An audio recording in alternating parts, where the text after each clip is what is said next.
announce. Can I reply to my own message? I can reply to my own message. Excellent.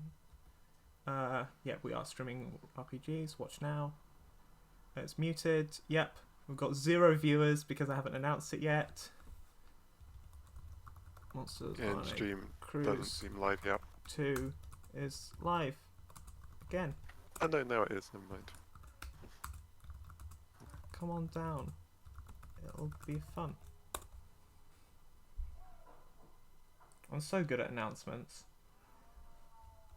I'm just gonna edit that. Yeah, in. it's like we've verifiably got 3 people in chat, and yet it's still saying 0 viewers.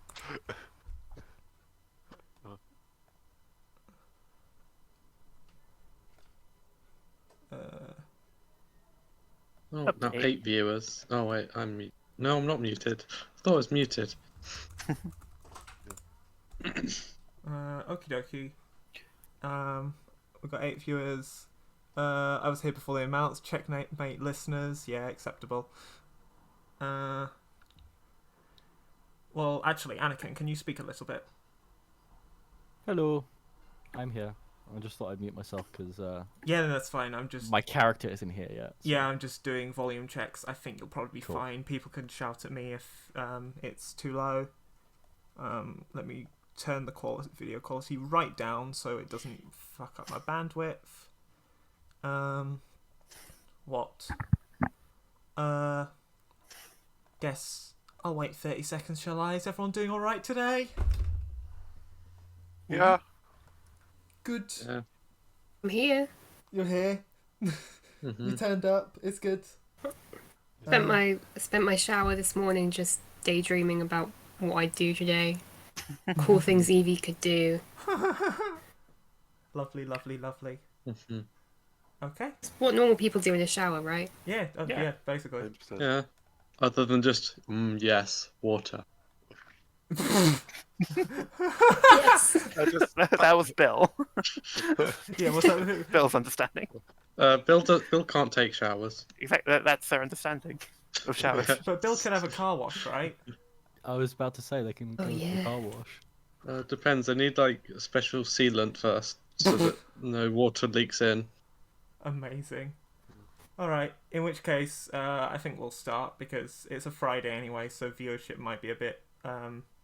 numbers might be a bit weirder on a Friday. But hello everyone, welcome back to Monsters on a Cruise Ship Episode 2. The sequel, Electric Boogaloo, from the makers of Devil May Cry, whatever.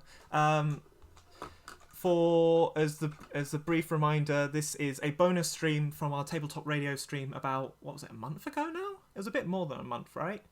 It's like a month and a half, I think. Yeah. Yeah. About a month and a half ago, where people decided to throw more than £1,000 at charity, and as a result, I'm now running 5 sessions of this. This is the second session. The first section. No, I was right the first time. The first session is available on YouTube, somewhere. I can't. Oh, well, no, it's on our YouTube, War at Tabletop. Although I don't think we have the nice URL yet. So, in fact, if Hannah, given you're in chat, can you quickly throw up the YouTube URL for the sock? If you can. But yes, it'll be available. The previous session's available on there. Future sessions will be available on there. Oh, brilliant. Thank you, Anakin. And yeah, that's all good. In which case, we will start. So, last time we left on a bit of a cliffhanger, didn't we, Octavia and Evie? Yeah. Would you like to? So, what was the final thing you said, Octavia?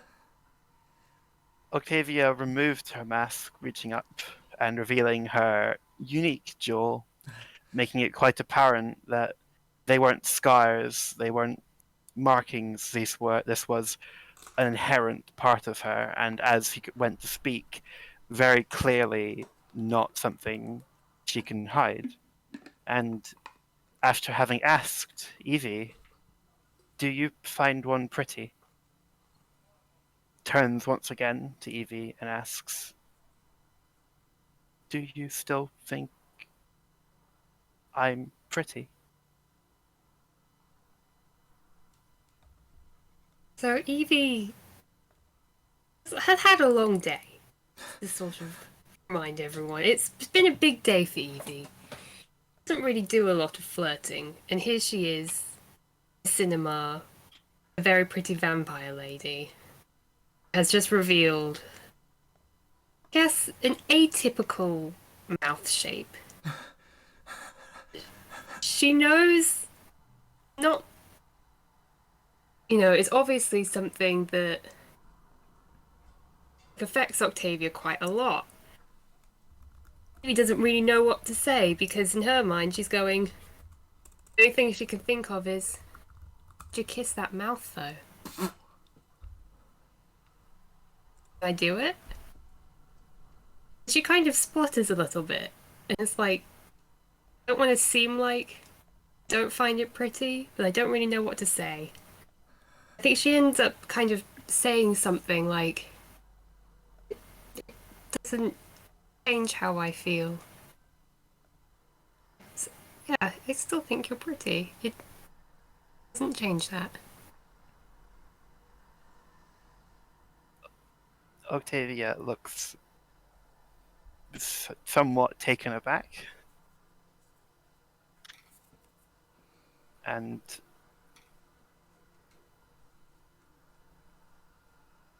thank you. Thank you for showing me. Octavia starts to get tears in her eyes. He starts to go, oh gosh, doesn't quite know how to respond, and I think probably freezes up and just... Take a handkerchief out. And you... Wait, it doesn't change how I feel. I'm sorry that you feel like you have to hide it. Don't have to hide it from me. Vampires have always had to hide from the populace. But even among vampires, people called oneself a freak. Don't think you're a freak. Well, I mean, look at the people that were around when... She called me a freak.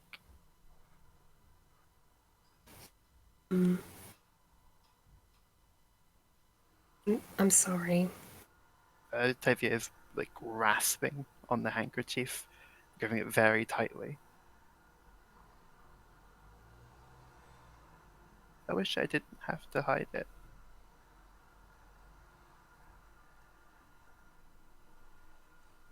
Me too. I understand. Not everyone else is like me. But...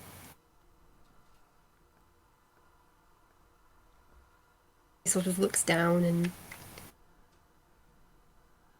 This isn't exactly her forte, emotional situations, but... She's trying to be as there and as she possibly can. Octavia, I think, asks, may one place one's head on your shoulder? Of course. Octavia just leans over and lays her head on Evie's shoulder and sits there.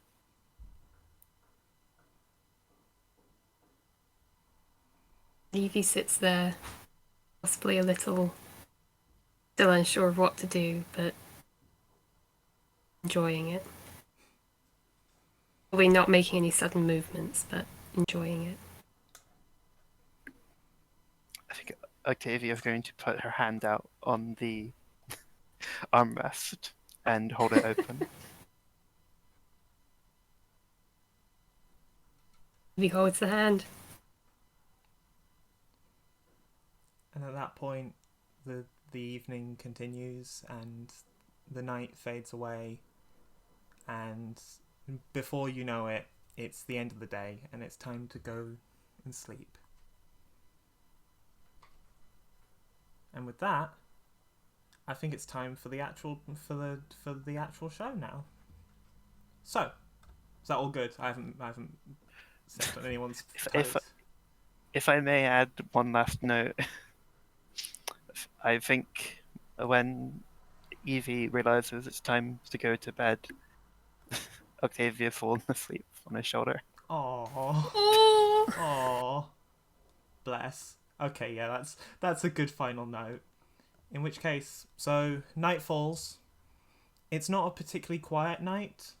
There's a little commotion. Perhaps some I'm not going to say misdeeds going on in the night, but certainly maybe some ruckus, maybe some planning stuff out, maybe some preparing of light-hearted things. We'll come back to those later. But before you know it, sorry, I'm just having to plug my tablet in because it's running out of charge and it's the thing I keep all my notes on. There we go. Right. And before you know it, it's the morning again. You're all woken up fairly early, you have some breakfast, and you are summoned to the ballroom, which looks significantly more pretty than it did the last time you were in here. The show has properly been set up now. There's a big stage on the right side. There's now a massive wheel on that stage, you know, the sort of like game show wheel that you spin and it goes woo, and lights, and there's a small audience around the edges of the room, sitting and chatting and just making sure, getting generally excited for what they're about to watch. Freya comes over in her usual outfit of a very sharp suit, like fancy shoes, trousers, all that sort of stuff, and beckons you all over to backstage, where I assume you're all going to go. I'm not going to ask for confirmation on that front. Where she goes, right, today's the show. I'll be introducing you all very soon, and you'll get to come up on stage and, I don't know, say hello. Well, just sort of look pretty. That's all I need you to do. Look pretty and generally pleasant and lovable and all that sort of stuff, okay? What's going to happen is we've got to do the intro of the song, the intro of the show. I've got to sing a song very quickly, and then I'll introduce you all, and we'll get over to today's challenge. Isn't that exciting? Aren't you excited? Yeah. Could I add one note? Of course. This morning, when Octavia comes to the stage, she's not wearing her mask. Okay. That's cool. That's a perfectly good note. But yeah, at this point, this is the scariest bit for me because it's a new piece of music. And I've got to turn up the volume on Groovy a bit, but that's fine. At this point, Freya takes to the stage, and you hear a voice over the tannoy as, please welcome your host, Freya. I see your smile from the other side of the ballroom. The glint in your teeth is so sublime. I see your snakes perfectly on your shoulders. We're all monsters, you and I see your skin, beautiful like the moon. There's a little bit of bloodlust in your eyes. I see your fur, soft and warm and appealing. We're all monsters, you and I. So we've got to fight the world to fear. Love's a war and you're all in it. You gotta get a date or drown. The spotlight's on and the camera's rolling. A vessel's set. This is your captain speaking. And I'm here cracking the whip in Monsters on a Cruise Ship.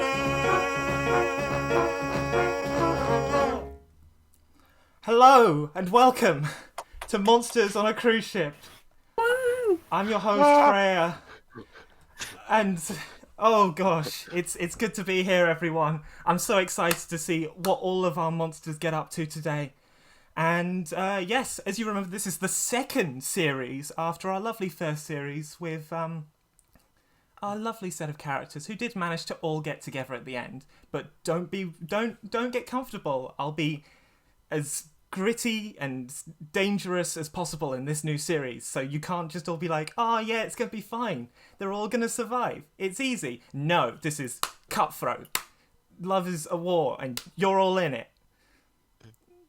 She just quietly laughs at the fact that she said the lyric.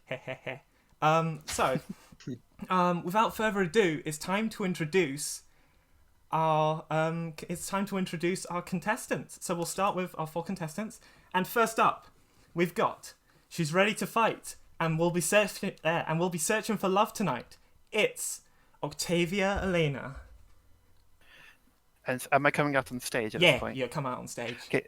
So I'm wearing my dress from before, and I strut onto stage, and I'd like to whip my arms around and create some mist around them, just to make a startling image. Ooh. Greetings, one and all. Fantastic. And next, we have, he's half man, half machine, and he's a lovely bean. It is, of course, Bill Branstorff. Woo! Bill just kind of shuffles onto the stage and just kind of gives a slight wave and then shuffles to like where he's supposed to stand. Freya's just quietly like gesturing at you at the side, like, just be a bit more exciting. Come on, this is excitement. Octavia's posing. He pulls up his other hand and waves with 2 hands. Holy shit. Freya's very impressed. Next, she's a witch in training and very entertaining. It's, of course, Evie Ainsworth. He tries to have a spring in her step as she comes onto the stage, but adjusts her glasses and thinks, oh no, I have nothing to give apart from my bird. Brings the bird out of the dungaree's pockets. Everyone just looks adorably at Lexi. What does Lexi... Does Lexi just generally dart around and look exciting? Or is she just going to sit, or what? I think she's probably a bit tired and just going to sit lazily in my hand, but like, huh? Attention? A superstar, baby. Aww. I love Lexi. And finally, she has a stone-cold exterior, but she definitely won't take you for granite. That's right, it's Topaz.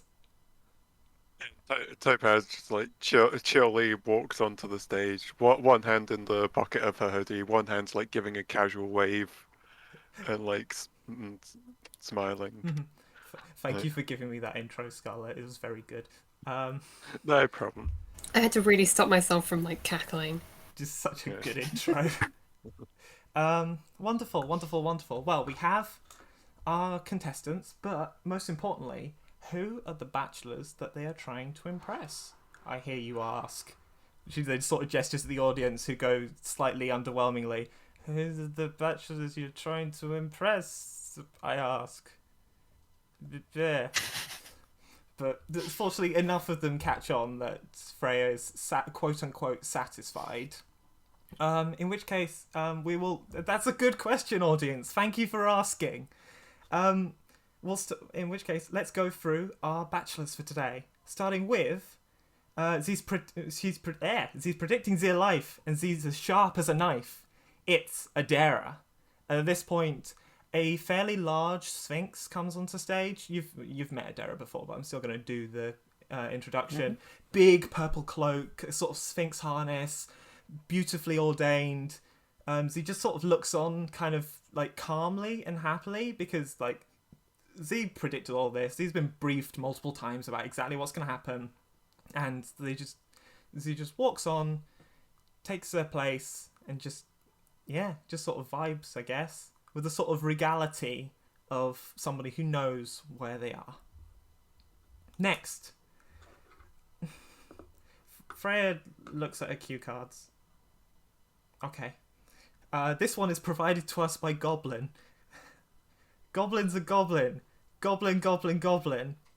It's Goblin! The audience cheers and Goblin sort of just vibrates onto stage. Like, imagine you had this was like your very first animation, and instead of doing all the leg animations, you just move the character across the screen. That's exactly how Goblin goes onto stage, just sort of drags onto screen and then drags into position, vibrating. And finally, he's a Lord of Hell, and it's going to do really well. It's Dante. At this point, Dante just walks on with the most dramatic of entrances, and we're already going to get his once per day, whatchamacallit, commanding presence, that's the one. It's confidence. Oh no. This is the point where people remembers how they started Dante. Dante fails to get any attention, rolling a 6. Oh. But you know, Guy. he tried. He's just like, oh, I guess. The audience are just sort of like, oh, okay. And then he awkwardly shuffles to his space. Oh, I never actually described Goblin or Dante. So Goblin, for reference, is a goblin. He's wearing like a sort of murderous t-shirt and a big black skirt, and he has that sort of look of fire in his eyes. As you found last time, Goblin quite likes fire. And much to your surprise, despite the sort of formality of this opening, the fact that like Freya's in a suit and it's a big show and whatever, they're wearing exactly the same outfit as usual. There's no fanciness here. And Dante is wearing a suit jacket but with no shirt underneath, revealing top surgery scars. Slightly like very cool trousers, still has that one chipped horn, short hair, red, generally ready to like fuck shit up effectively. But yes, that's all of our bachelors and all of our contestants. Isn't that exciting, audience? And the audience goes, whoa, because that's what they've been told to do. Right. So, it's time for us to see what challenge faces our contestants today. And at this point, Freya walks up to the massive wheel, which now has a variety of different tasks on it. So stuff like Mario Kart, making a like the best water slide reaction video, that sort of like all sorts of crazy stuff is on there. And Freya goes up and leans straight down on the wheel, almost knocking herself over, and it starts to spin, and the music starts to rise. Do I actually have any music for this? I'm not sure I do. Let me check my list. Is there any cool music I've put here? I can put the excerpt of "Somebody to Love" by Queen that I have. No, I have nothing. That. We'll just go with a silent wheel spin, but there'll be more music later, I'm sure. And the wheel spins and spins and slows and slows and slows and ticka ticka ticka ticka tick. This week's episode is called A Wild Goose Chase. The audience looks slightly confused. Why would there be a goose? Where's this goose coming from? What goose? No. Goose? Why is there a goose? At this point, where's my... Oh god, I'm going to have to move this a second. Where's my goose? There's my goose. Freya appears. So Freya disappears backstage, and then reappears in a full suit of armour and with a goose under her shoulder. For reference, I'm just seeing how far I can zoom in. Here is the goose. It's a very good goose. Thank you, Ares, for providing it at the last minute. So yes, full suit of armour, goose in hand, and the goose itself is holding a bell. At this point, Freya looks at the goose, nods once, yeets the goose towards the door, and the goose leaves. You hear the sound of honking and bell ringing and general carnage as a goose essentially chucks itself down the stairs. Boof, doof, doof, boof, boof, boof. Freya waits for a few more seconds, just sort of watching and generally thinking to herself for a bit, and goes, "That goose stole my bell! Get it!" How could this have happened? Oh, before I forget. Okay. This is a serious, dangerous animal. You can see I was wearing my Acme branded goose catching attire. We have provided you all with our own Acme branded goose catching Acme branded goose catching attire. So, at this point, like, a bunch of assistants come out and deck you out in the attire that you've requested, and we will go through everyone. We'll start with Bill because he's at the top of the Discord list, and we'll introduce Goose in quotes soon. Bill, talk me through your Acme branded goose catching attire. Well, it's got some nice peck-proof padding on Lovely. it, so that it's resistant to goose attacks with a beak. Although if it has protecting a your weapon, pecs. there is danger. Protecting There is your pecs extra from pectoral pecs. packing. There my is extra pectoral protection from pecs. What else does it have? Oh, it's cool. It's got sealed wellies, which means I can enter water, which is weird because I've never done that before. Wow, that's spooky. And then finally, Oh, look. He, like, kind of reveals and he's got a cool bow tie on his neck, which has goose patterns on it. oh, that's lovely. Okay, who is next? It is. We will go Evie. Evie, can you briefly talk me through your ghost hunting attire, your goose Ghost? catching attire? Is Ghost on this ship? No, never. What? Only in the staff. Yeah, that's normal though, right? Yeah, ghosts are normal. But what's your goose catching attire like? You might have ghost catching attire as well, but I don't know about it.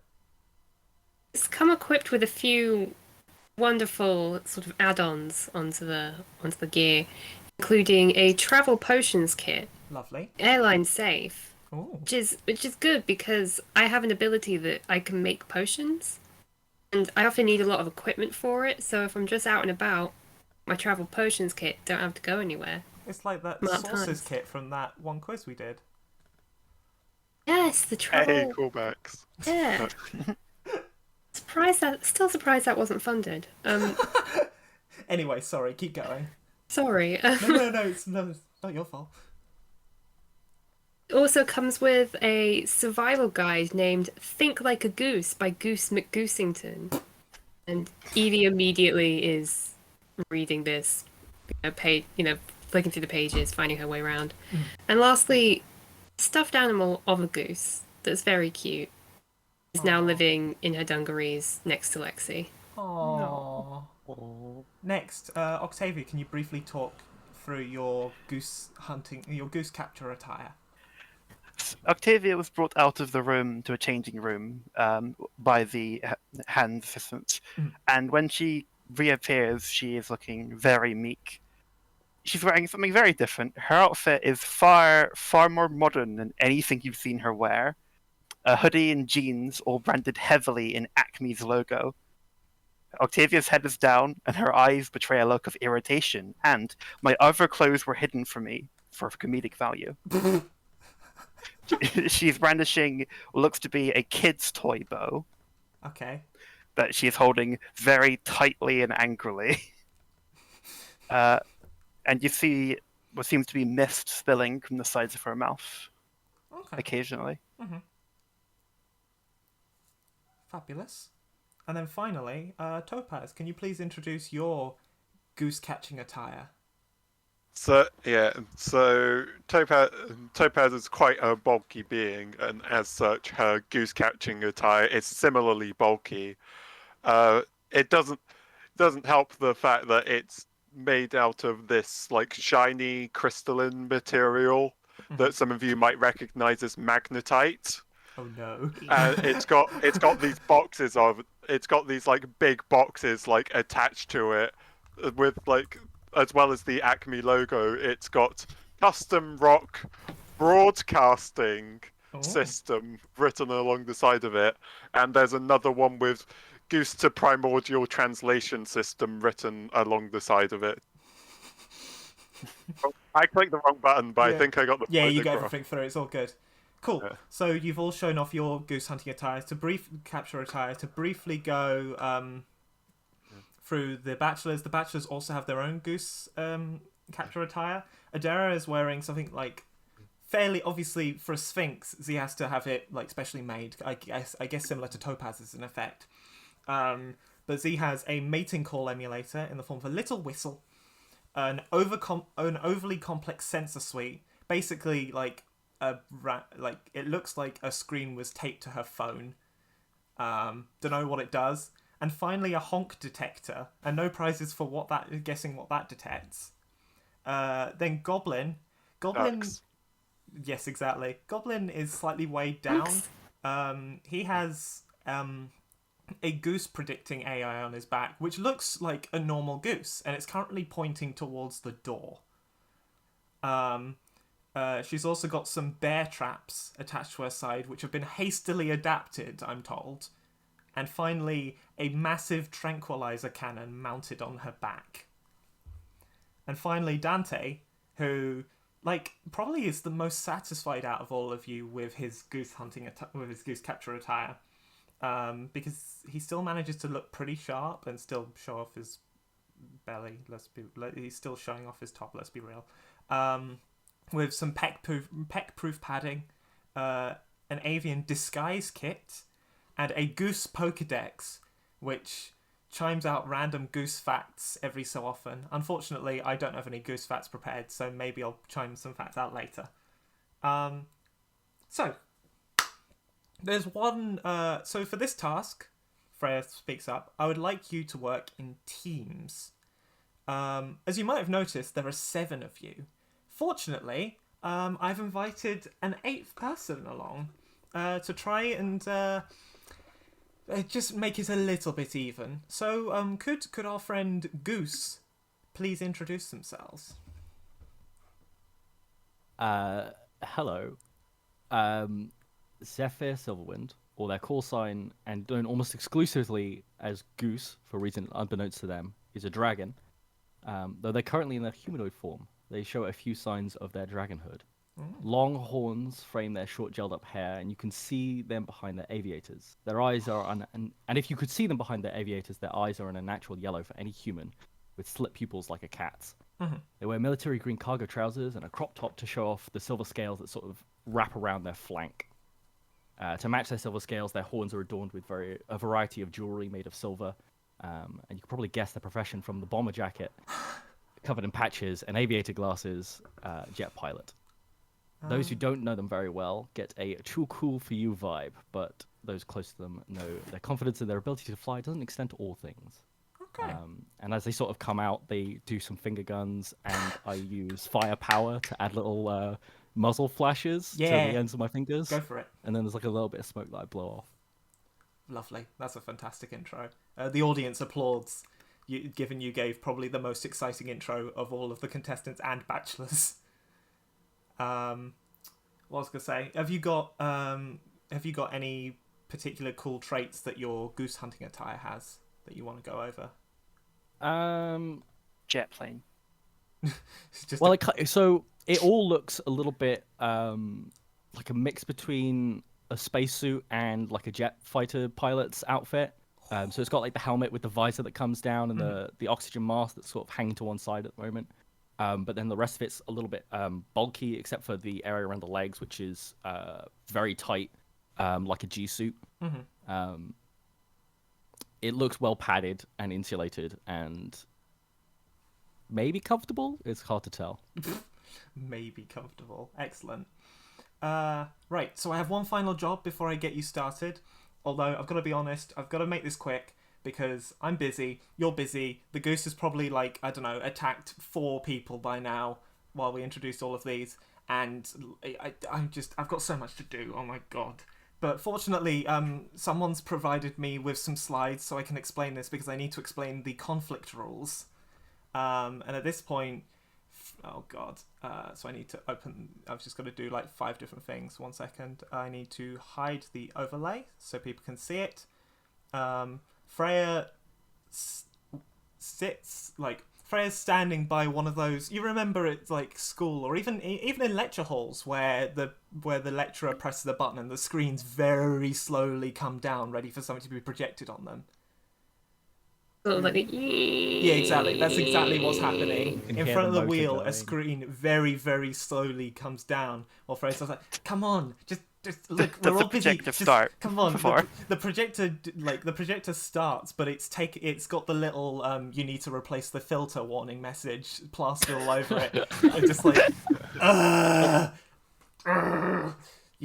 you can see Freya's like general irritation as the screen until the screen finally appears and shows what I'm about to broadcast, what is currently on the screen for all people watching the stream, and what I am now broadcasting on Discord directly so the players can see it.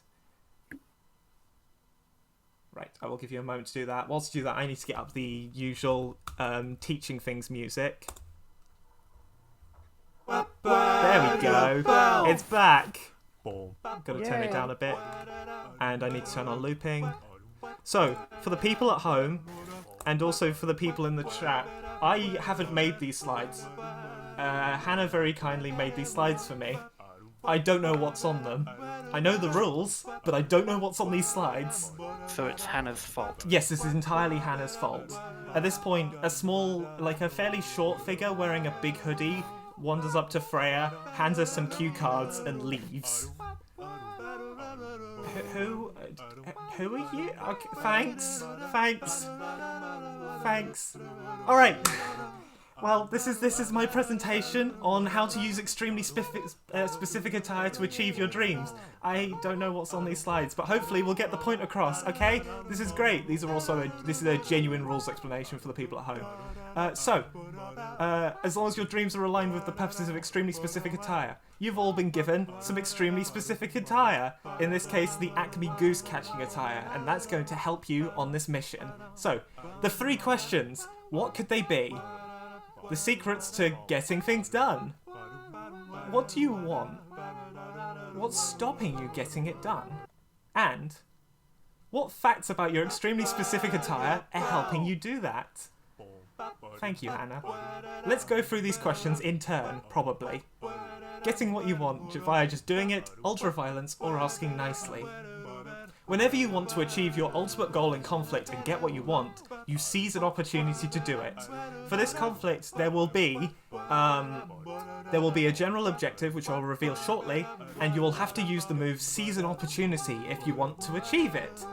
If you don't have a self-help book hand, here's how to seize an opportunity. For Evie's reference, it's in the appendix of the Goose book, so you're already fine. Thanks. Just like in real life, you roll and add a relevant stat. Yay! The audience goes yay alongside. They're kind of enthralled, but also kind of not enthralled. It's very weird. But you get a -2 for every problem that hasn't been dealt with, and we'll talk about problems later. Don't worry about it. Just don't do it immediately, okay? Because otherwise you'll get like a -8 to your dice roll, and you're not gonna do it. You're gonna fail. It's gonna be miserable.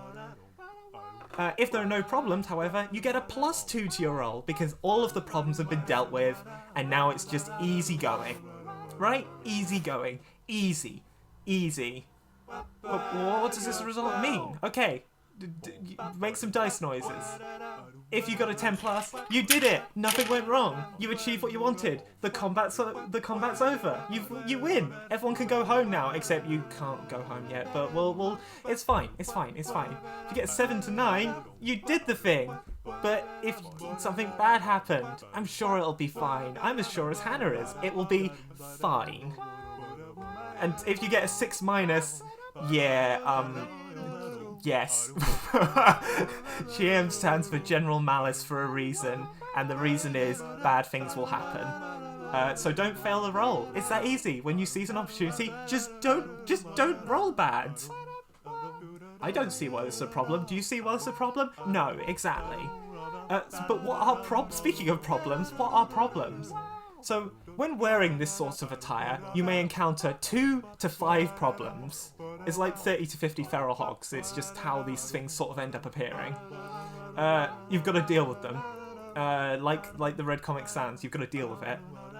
There are no special rules for dealing with problems. You just use your normal moves and work something out. When the situation changes, I will update or remove the problems accordingly. So, like, there's no, like, solve a problem move. You just sort of go, oh, I'm going to solve this problem narratively. And then you solve it. Isn't that amazing?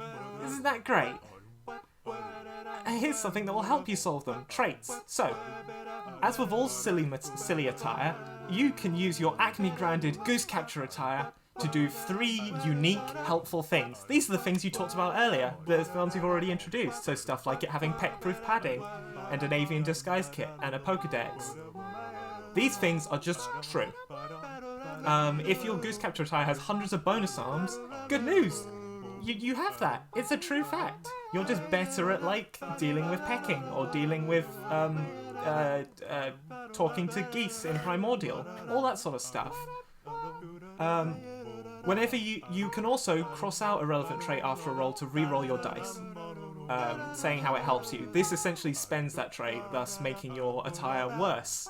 So you might, I don't know, throw a Pokedex at it to get a bonus that re-rolls your dice, but then obviously the Pokedex is destroyed. Very sad. Oh, sorry, yes, of course, I forgot. Your attire absolutely can't break. You won't be asked to cross them off when things go wrong, definitely, and it will not explode if all of the things are crossed off at all. No, never will happen. You thought it would happen? No, never. Warranty. In the unlikely event that your Acme-branded Goose attire does explode, it's not covered by warranty. I will be expecting full payment. I accept PayPal, credit card, or euros specifically. The good news is that you can solve problems, but you can't seize an opportunity because your attire is gone. You can no longer capture a goose if your Goose Capture attire is dead. There's a goose. What is... Look in the background. Yeah, there's a goose, Hannah. Yeah? What do you want? Anyway! That's not the end. Oh no. Oh no. Oh no. Oh. It's here. It's a frat. Ah! There's a goose detected. Ah! Oh, it's gone.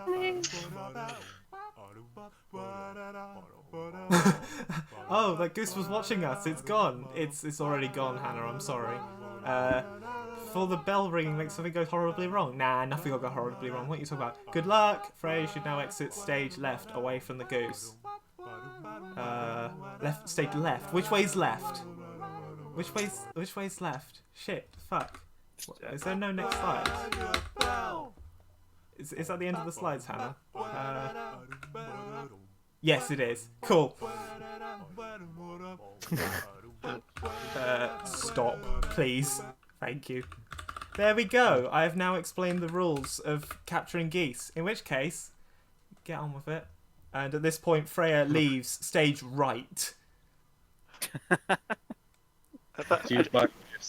With my hobby in, I guess, singing and dancing, I would go to say that's not it. Freya just leaves anyway. There are a couple of loud honking noises, but nothing too dramatic.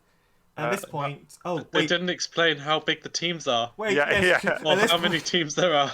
At this point, suddenly you hear, realizing that she'd fucked up. You hear, "Bong! This is your captain speaking. Apologies, I had to leave due to a goosey incident, but that's okay. We're all friends here." Anyway, the teams are as follows. The first team we have is called Dante's Infernos. The team consists of Dante, Adara, Octavia, and Bill. Casually move you two that way. There you go. What a nice team. So you've got Dante and Adara with you two. And then the other team, which is called The Other Team, consists of Evie, Topaz, Goblin, and of course our new friend Goose. Isn't that exciting? And now I will bring up the list of problems for you to solve. So for those in Roll20, if you go to the handout section, which is the newspaper at the top right, there should be something called Challenge Status 1. You can bring it up, and it brings up the 4 problems for your own reference. I'm bringing them up on the screen for these everyone are else. some interesting problems. Here are the 4 These are also rather vague. So your objective for this combat is to corner the goose. The problems you have to deal with are the facts that the goose is evasive, the goose is murderous, the goose has paparazzi, and the goose has defenders. Easy. So in which case, we will go straight to quote-unquote combat, and we will start with a team of... what team's cooler? It's a question. Why is the paparazzi a problem? Makes it harder to call a goose, innit? Also, you'll see when the paparazzi strike, you'll know. I imagine the problem that we're currently dealing with is Goose is evasive, right? We're dealing And with then, all of and them, then we to be move honest. on to the other problems. Right. What I am going to do is I'm going to call a 5-minute break just because I have been awkwardly texted. This is the worst time because we've got a plumber coming. So I'll be back in just 5 minutes. Everyone else, think about your goosey disasters and what you would like to do first. Cool. We'll be back in 5 minutes, folks. Apologies for the early delay. It's just really awkward. All right. Back in a sec.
Oop.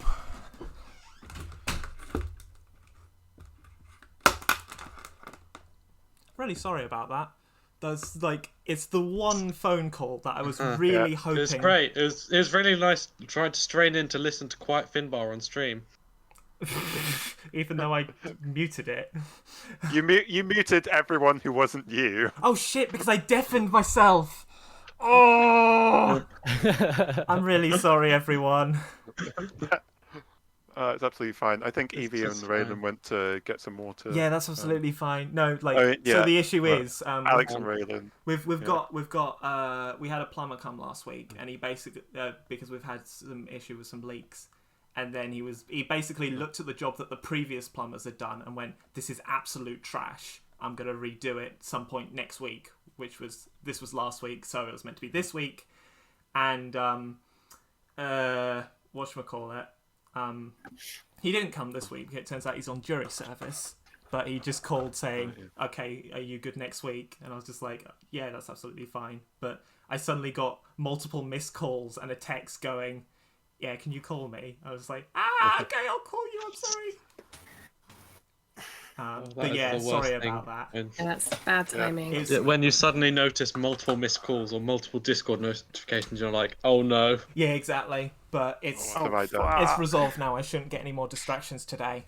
I said, when did I say 5 minutes? I think I said it at 45. Yeah. All right, I will wait until 50 then. God, of course, the one time that I was gonna get a call was during the stream. I'm just gonna check that looks okay on Roll20. I'm not Roll20, sorry, on stream. Yeah, that looks fine. God. Ah, dear. I like the plumber though. He's We were really chasing nice. a goose, not a deer. Fuck's sake. Sadly, I do not have any chasing. Oh, actually, I say I don't have any chasing goose music. I do have Gourmet Race, Oh, yes. Oh, damn. which I recorded late last night, so it sounds interesting. I'll put it on now while we're waiting. In fact, it'll just be it'll be a good thing for people to come back to. Yeah. It is 50, so there we go. Welcome back, everyone. Apologies for the delay, as I was saying a minute ago, but I'm not sure everyone was back at that time. Had a emergency call from a plumber. But we're back now, and we have Gourmet Race playing, so that's how you know it's a proper race. So, conflict rules. The first thing we have to do is who has the highest cool. I have +1. Does anybody have +2? I need to get character sheet. Oh no. Please do. I've got +2 cool. Oh, you got +2. All right Of then. course you do. In which case, Very I've good. got Probably would be -1. Goose then. that sounds like Goose's team is first then. So that's team Other 2. team. Yeah, that's team 2 on the overlay, but it's other team. Yeah, I think I'm -1 cool. Yeah, that's really I'm sad. also -1. I'm Yeah, also -1. But it's fine, I have a teammate to carry me. Yeah, Hooray! you literally have a teammate to carry you. Amazing. Cool. All right. In which case, with the end of Gourmet Race, it comes the start of the actual race. The thing is started. What would you all like to do? Thog. Yeah, step 1, find Goose. Cool. How do you plan on doing that? Hey, I'm here. Yeah, I found the Goose, I went. That's it. The joke has paid off. We can all go home now. Yeah, No, seriously, what are we looking for? Well, Goose. like, you know, small semi-aquatic bird has a bell for some reason. You just get a blank expression from Goose. Anyway, all right. Goose, why are you called I get- Goose? I don't know, actually. It's just sort of stuck around for a very long time, and I can't Ask remember Goose the day that people the started Goose calling me manual. that, but... Oh, I get a Goose manual. Okay, I'll start looking through it. Yeah. Are there any pictures that I can quickly look at? I hope so. Yeah, there's a couple pictures. Guess on the front, I guess there would be multiple geese just sort of looking at each other, looking at you, like a Anime. tea party. Amazing. That's good to know. And hands back the book. Yeah. Well, clearly, the Goose isn't in this room. So therefore, in order to find the Goose, Very we need to observant. leave the room. At this point, before you even finish talking, Goblin just careers down the stairs, followed Yep. by a stack of goblins who manage to stay as a stack despite the fact that they're careering down the stairs. You only hear one crash as opposed to 6. Yeah, I concur. Follow the goblin. Once And more. as Topaz follows Goblin, she's going to she's going to be speaking into her lapel, Mhm. as much as the lapel makes sense in this suit made of crystal and rock, and so what you hear come from her mouth is kind of this. There are kind of two sounds going on. There's this kind of drone, which is this low grinding of rocks against each other, and there's this pitch, which is rocks clacking against each other. And Topaz is using her Goose to Primordial translation system to essentially shout in Goose language, "Here, Goosey Goose! Here, Goosey Goose!"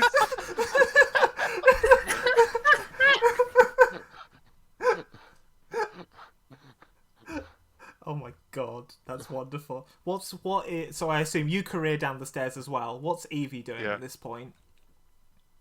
I think, you know, as I've left, I've sort of given like a sort of shy wave to Octavia before Oh. peering off. Octavia, so still very upset. Gives a gentle smile. At this Oh. point you hear, "Bing bong, this is your captain speaking. Lol." And then the phone immediately goes down. That's on brand for this. I think. I think Evie is sort of running along, flicking through this Goose book, and is going to try and use the Goose book, maybe do a figure it out. Okay. Yeah, that's fine by me. Can you please roll figure it out? And I'm going to check the gosh. list of questions because I always forget them despite the fact I wrote this thing. So a I mean, clever a goose roll. isn't a person, so I think it is clever. Yeah, it's clever. You're not trying to charm the goose. Please, not again. Not after last time. I'm just so Yeah. naturally charming. I can't remember what you type into roll. /R. And then the Plus dice. 2 because I'm clever in it. Yeah, you're clever. That's an 8 for the people at home, which is a 7 to 9. So ask one question. Weak hit. Think. What approach could help? What approach could help? That's a really good question. I like that question.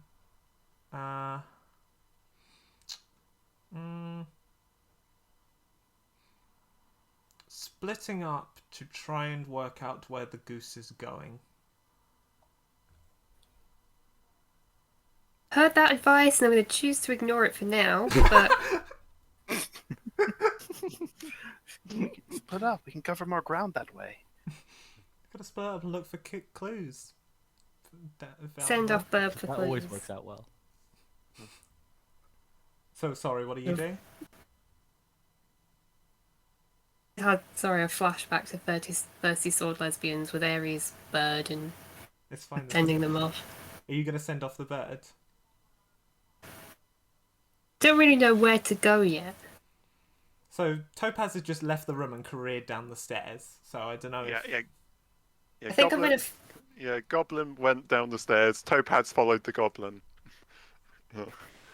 I think I'm gonna follow with them for now because Goblin probably has some kind of idea. We'll be flicking through the book, trying to find where do geese like, and then send the bird. Okay, that sounds really good. Prepare for bird. Are you gonna? So you're gonna do? In fact, should we do that at the start of the next quote unquote round when we get back to your team? Should we do that?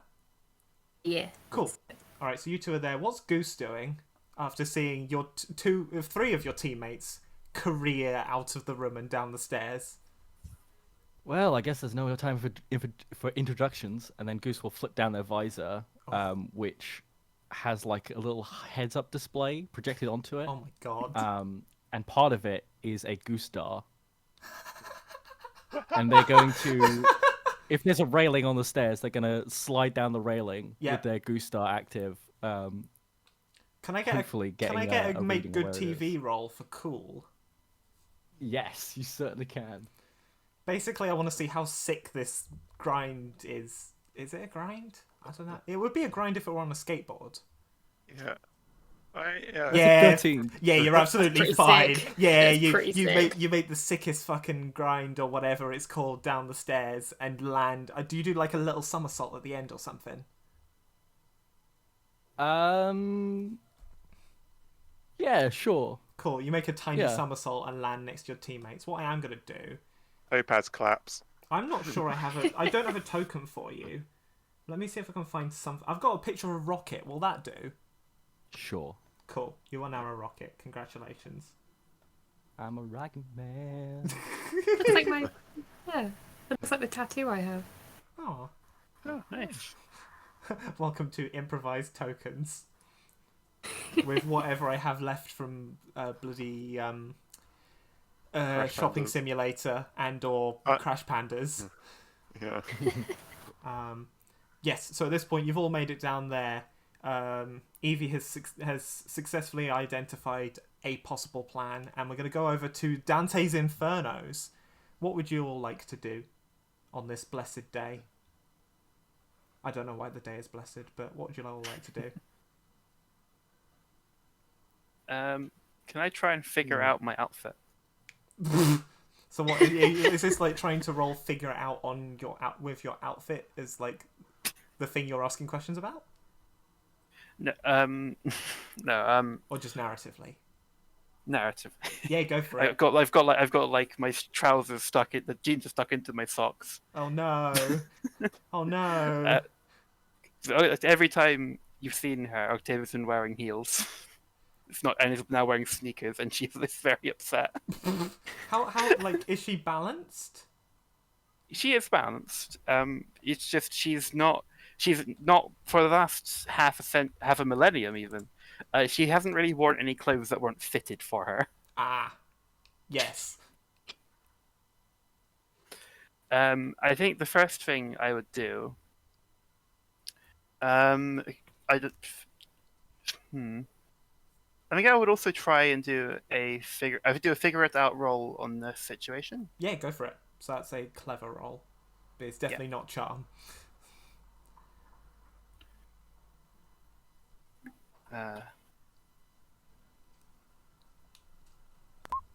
12. Oh my god. Yeah, cool. You figure it. You get 3 questions, I think. Yeah. Yeah, 3 of the following. Who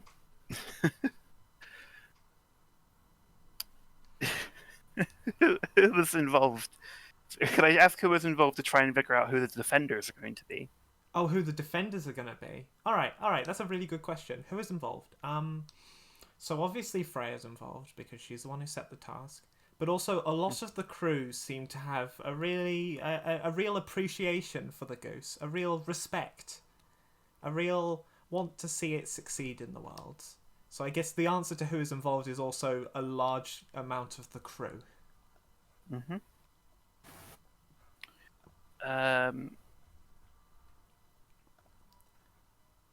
I guess what's being overlooked here? What is being overlooked here? To give a bit of a crap answer, nothing yet. The task is entirely at face value. You've got to corner the goose. Okay. And...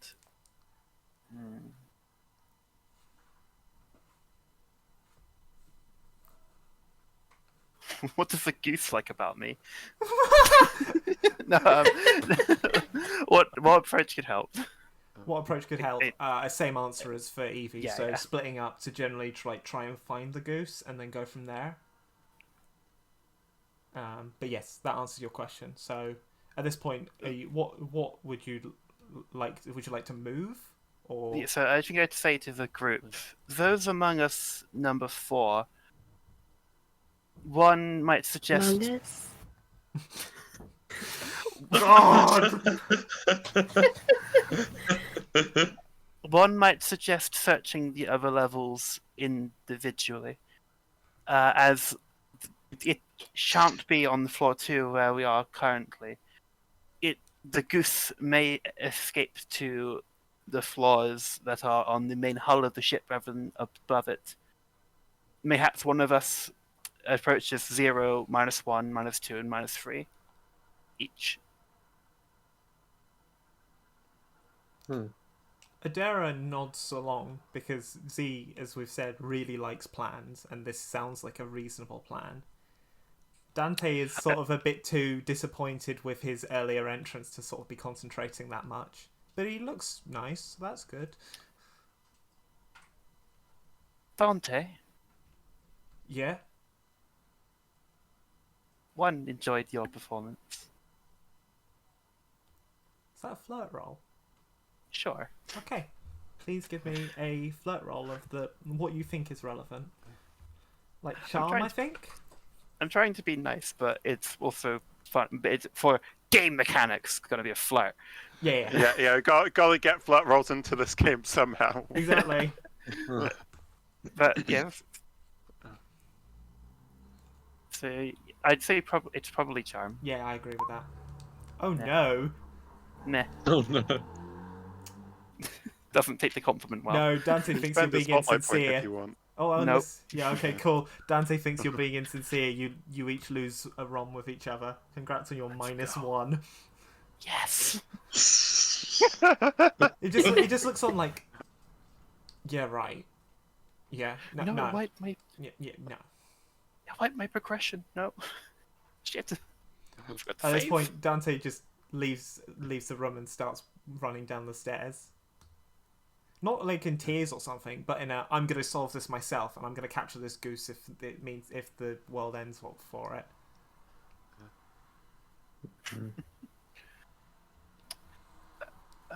One might suggest, as it is deepest down and furthest from the sun, where one is most happy, one should go to the floor -3. I can't remember how many floors there are in Oh. this cruise ship. Bill suddenly Oh, yeah. perks up and just kind of. Sorry. Bill looks really excited. It's like, oh! With my gear, I can now go in water. Can I see the water park? Of course, thou can. Oh, Oh, I love him. he's such a good boy. He's Adara's like, yay! Adara's like, okay, so you're going to -3. I'll go to -1. One, Adara, one might ask, Mm-hmm. dost thou know where Dante would be headed? Adara is gonna phone a friend. 1 second, I have to remind myself how to do that because I'm so prepared. It is a clever roll. Fabulous. I would have had this written down, but that would be too good. Oh, lovely. So, 2d6 plus 2.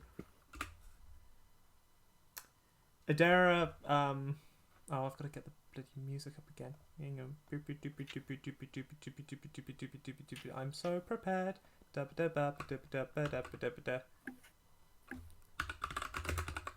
Blammo. The universe responds. Oh, Adara, oh, it's lovely to hear from you again. Where would Dante be? That's a really good question. I'm glad you asked. I'm not sure, to be honest. He does actually. I do know something. He does like fire, and the bake-off tent is where there are ovens, and ovens cause fire. So maybe he's there. All right. Love you, sweetie. Bye. And the phone is put down, and Z puts the phone down, and goes. He's probably in the bake-off tent. Wonderful. Thank you for your efforts. One would say then, yes, that is good distribution. Adara, thou and oneself should listen if we should hear any commotion upon floor sub-2. Will do. Whilst we search our own, of course. Of course.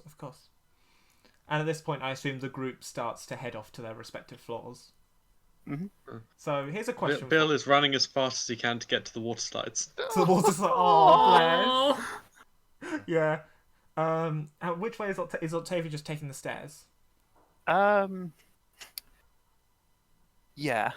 Okay. Being cool here wastes time. Cool. I will put you there for now, for totally cis reasons. Okay. In which case, that's all of that team. So we go back to the other team now. Other team, you are currently standing on floor 1, just in a small hallway. Also, Octavia's there for some reason. I say some reason. Let's be real. There's a reason.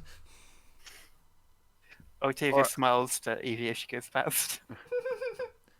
Evie blushes. All right. Now, if I were a goose, where would I be? I mean, gooses like water, right? So I imagine that they might be heading towards the water park. Now, unfortunately, Topaz is A, heavy, and B, wearing a lot of electronic equipment right now.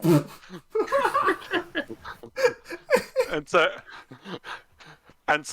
I think that Topaz is going to like see Bill like running off to the water slides, and going to like look to Goblin, and it's going to be like, hey, we're probably Yeah. going to need to check out the water park. Yeah.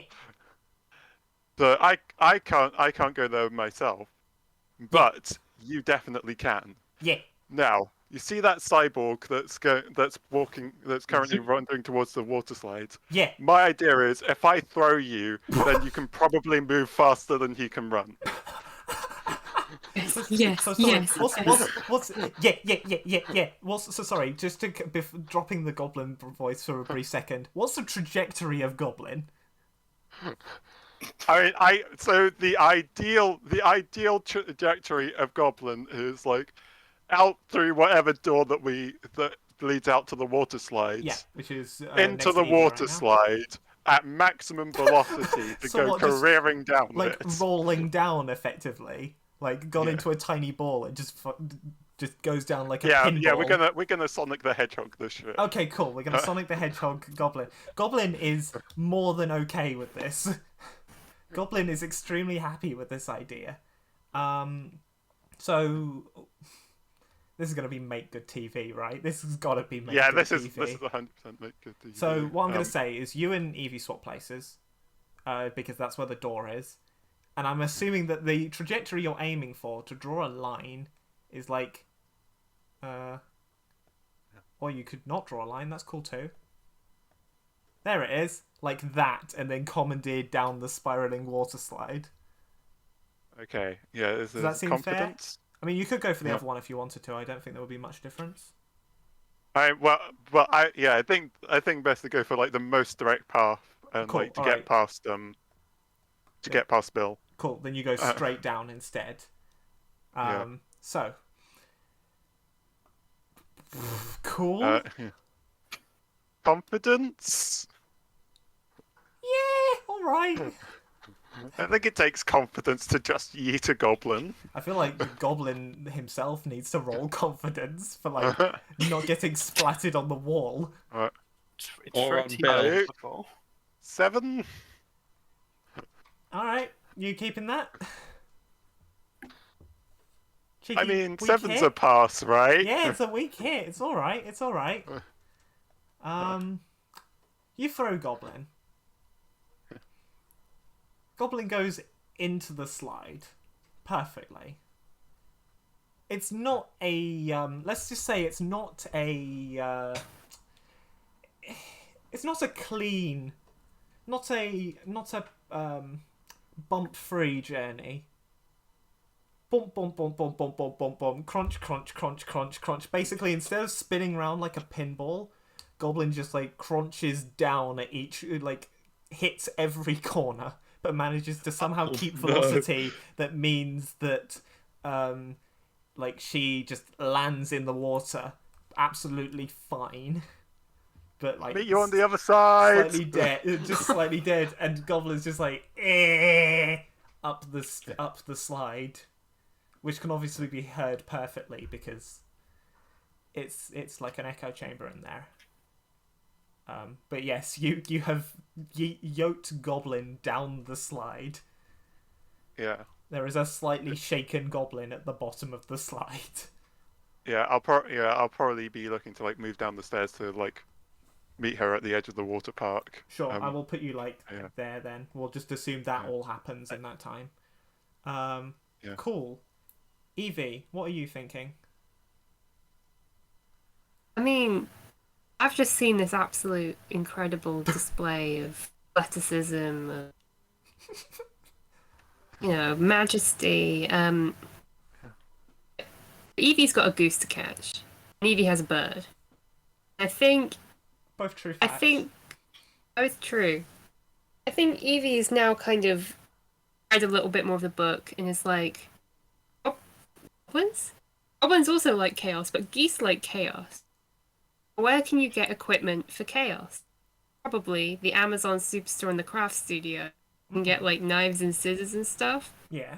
So I think she's going to start heading that way, but she will leave Lexi. Will leave Lexi patrolling floor 0, where obviously the goblin has just landed, and there's also the sports bit there, which I feel would also be a good candidate for Goose Chaos. Which way is Evie going? Down the stairs like everyone else? Or water slides or zipline or what? Oh, I mean, that's not the most efficient way, I don't think. Stairs. So? And she's more likely to break herself on the zipline. I think she's going to take the stairs, but deposit the bird. Okay, so the bird is the bird staying on... So, sorry, the bird's staying on floor 0, is that correct? Yeah, a little bit of like a patrol. It can just start, zipping and screeching. Yeah, that's about the right height. Sorry, I'm just placing the bird on the thing. So the bird... Aww. Birds is like around there on the bake-off tent, is that right? Yeah. And then you're heading further down, so I'll put you at the bottom of these stairs. Seems good? Goose. Not the character. Goose. I think I'm just racing to the bottom as quick as I can. Okay.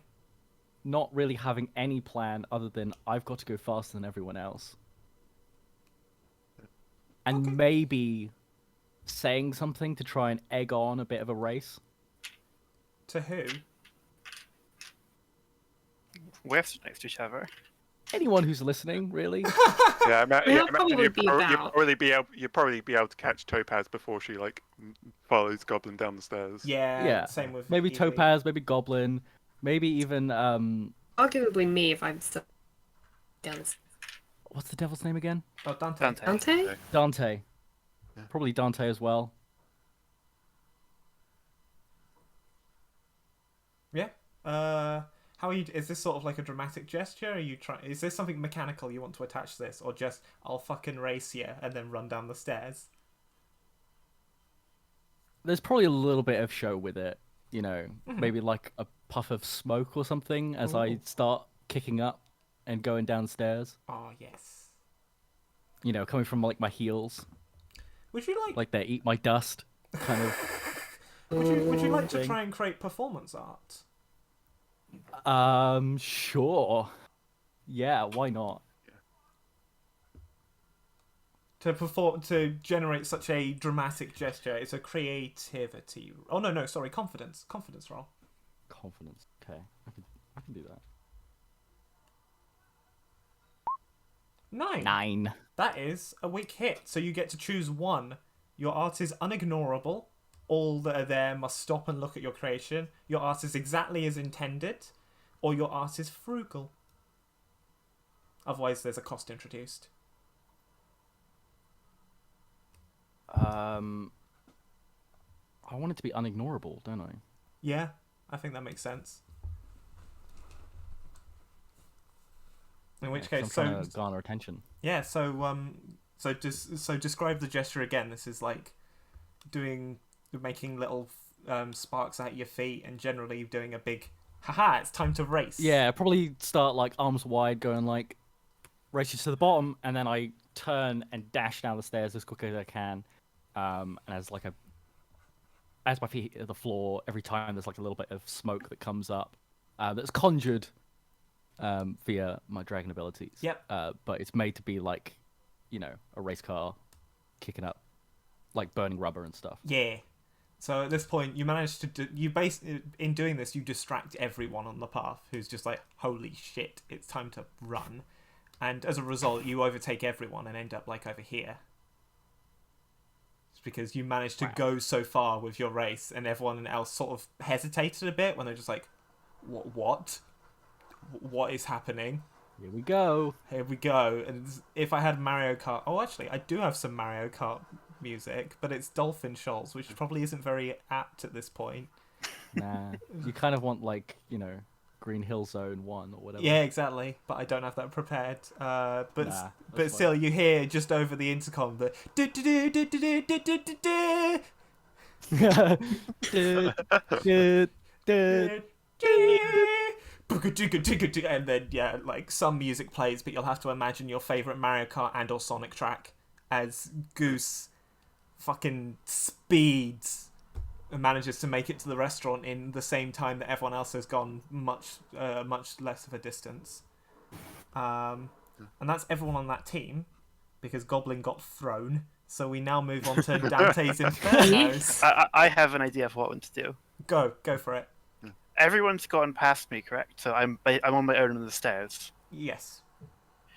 Okay. I would like to use shifting mimicry Oh. and some mist billows outside of my mouth as my vocal cords reknit, and Octavia calls out in perfect mimicry of a goose on the stairs to distract the other team. Oh. Can't remember this is this is one of your traits, right? Yes. Cool. So I still want you to make some kind of performance roll because it is a performance, isn't it? Yes. You're performing a goose. Normally somebody wouldn't be able to do this, but because of your goose equipment, you are prepped. Could it be clever, considering I'm trying to replicate a noise I know? What is your confidence? -1. And your clever's +2. Yes. I will. How about a +1? Like sort of meet Okay. you in the middle because there is still you still have to be confident enough to do this. Arguably, cool, which is also +1 because deception. Oh, go for it. Yeah, that's fine. That makes it much easier. It's irrelevant, but it's funny. Yeah, go for it. It's a cool goose. Give me that cool. 10. 10. Bloody hell. You get 2. So unignorable, exactly as intended, or frugal. Unignorable. Yep. And definitely yes, unignorable and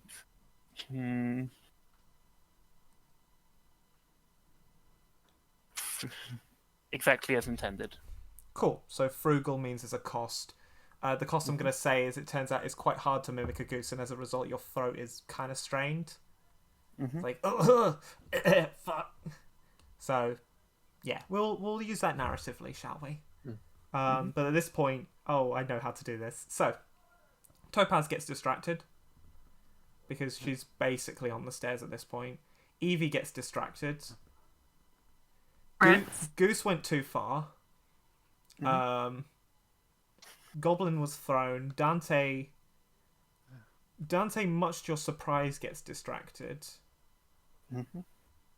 Bill's in the water slide, so no. Adara, where is Adara? Oh, we haven't even Adara saw you do this, so Adara isn't distracted.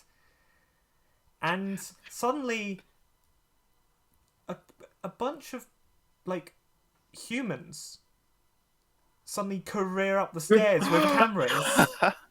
It's the paparazzi. Going, where? Where's the goose? Where's the goose? And just aiming the camera, and then just sees there's no goose. I draw my bow. Wait, is this the net bow, right? The net bow, the Acme Kids comedic net throwing bow. Do you want to use it? Exclamation mark. Like, I'm using it on the defender. yeah, on the go for paparazzi. it. Go for it. What I will say is this will count as your quote unquote move, just so then everyone gets sort of the same amount of actions. But yeah, I feel like this might be cool, but make good TV. Yep. I'll spend the spotlight point. Yeah, you can spend the spotlight. No. So that was a 4 for people at home. But Octavia's spending a spotlight point to make it not that. The spotlight turns on you as you go for another 9. shot. 9. That's German for no. And this is Dante's Infernos. You managed to catch a good number of them. In fact, in the process, you managed to catch so many of them that the problem is solved for both teams instead of just yours. Nice. So, Thanks, Octavia. X. No Oh, it's not worries. murderous. It's paparazzi. Save changes. There we go. The note has been updated. Both teams have solved the Goose paparazzi because you did so well, and accidentally solved the problem for the other team as well. Whoopsie daisy. Cool. And then Adara, politely applauding at your excellent net usage, heads towards... Would this... Trying to think how to do this. Oh, that would be too funny to pass up. Adera, noticing that nobody has gone into the zipline room, heads into the zipline room. Oh, bless. He takes one look at the zipline and basically goes, no. But,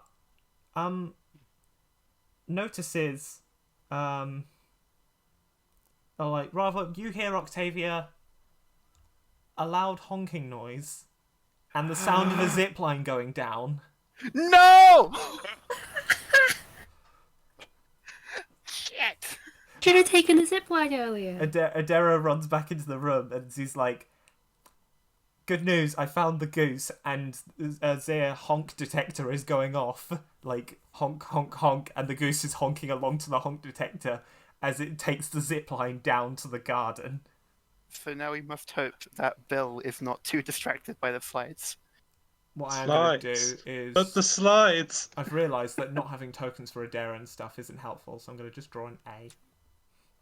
Yeah. And Dante, you don't know where he is. And Goblin is... Oh no, Goblin isn't there. Goblin in the is water. it's very much in the water. And at this point, we go back round to the other team. So... Wait, what about Bill? Oh, sorry, yes, Bill. But Bill, I'm sorry, I'm so sorry. Bill, are you Bill. going to go down the water slides? Bill is going to dive into the slide. So you've just seen Goblin go down one of them. Do you go down the same one or a different one? I go down the other one. Okay, cool. So for reference, that Does Bill notice like how like bonky Goblin's right on is? we'll say yes. You've heard the doof doof doof doof doof as Goblin as yes, exactly, just like that, and then the EastEnders theme starts playing. Yes, it's not. You've definitely heard it echo through the room, so I assume you're going to take the possibly slightly safer other slide. He's still gonna like run and like dive into the slide head first, just go down because he's so happy he's getting a slide. Can I get a cool roll for making good TV and generally diving? Okay,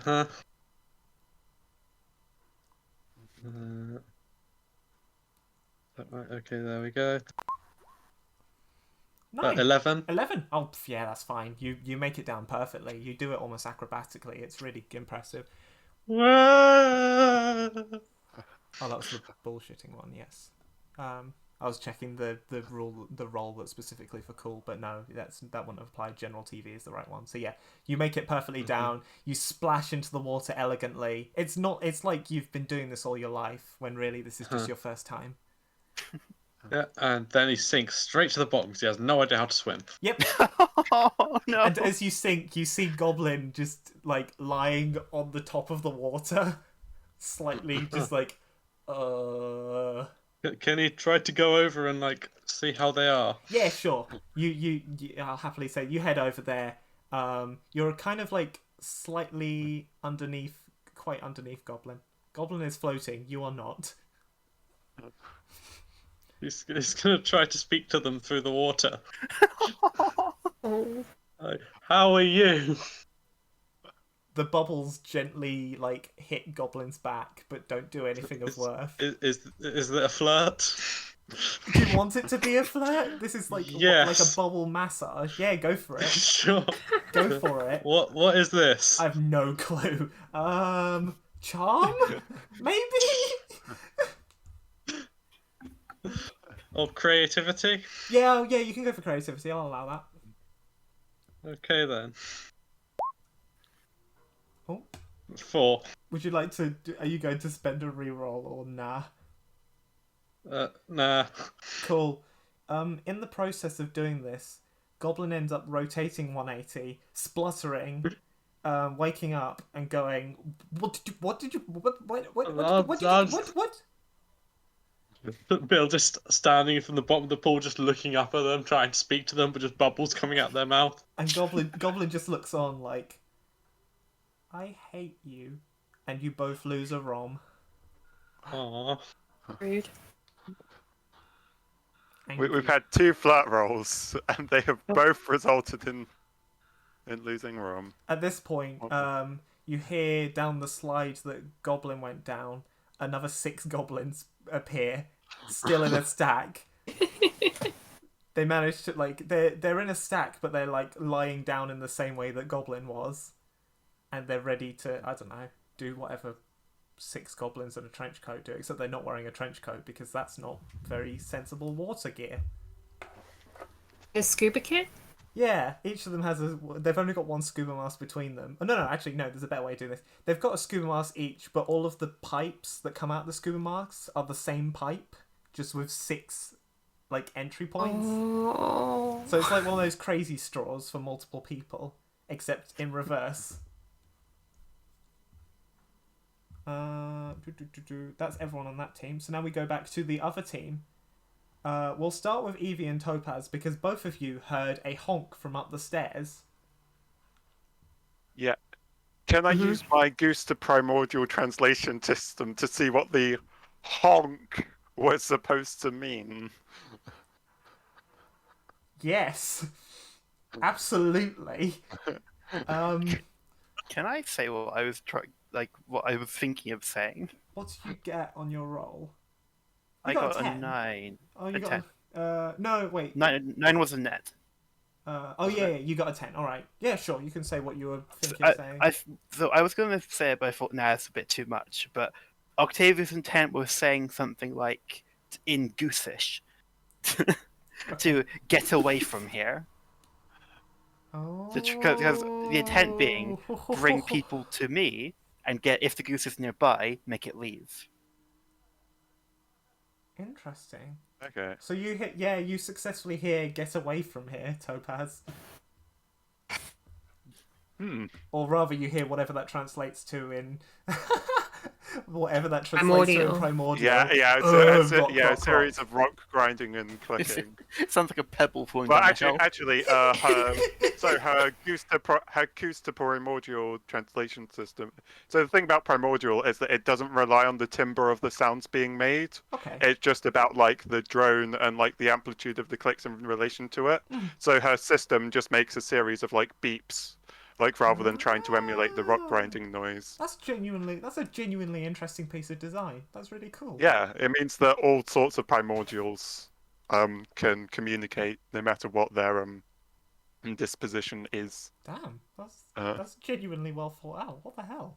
Yeah. But yeah, in which case you are no longer distracted, for you have realised that would be the wrong way. What would you like to do? All right. So Goblin is now in the water, and we've also now got a friend in the water as well. A bit more in the water than Goblin, yes. Yes. I'm just going to shout to Goblin. I was like, "Do you see any geese in there?"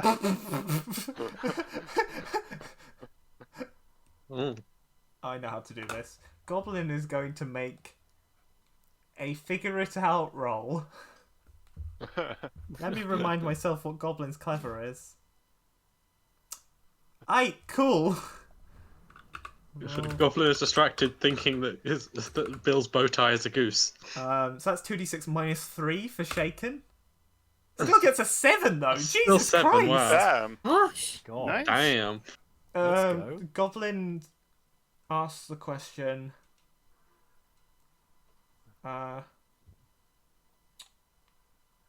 What does the studio want here? Or in fact, I'm going to slightly change it to what did the studio want here? And the studio wanted you to think that the goose would go to the water park first because of water, and as a result, has not gone that way. Goblin very quickly replies, "No! No goose." Okay, come on. And can like Topaz reach Goblin from where she is? No, because Goblin took the right slide, and the right slide is slightly further out in the water than the left slide is. All right. Does Goblin have anything magnetic on her? Let me check. It's a bear hastily There's also adapted into Bill bear there, traps. entirely made of metal.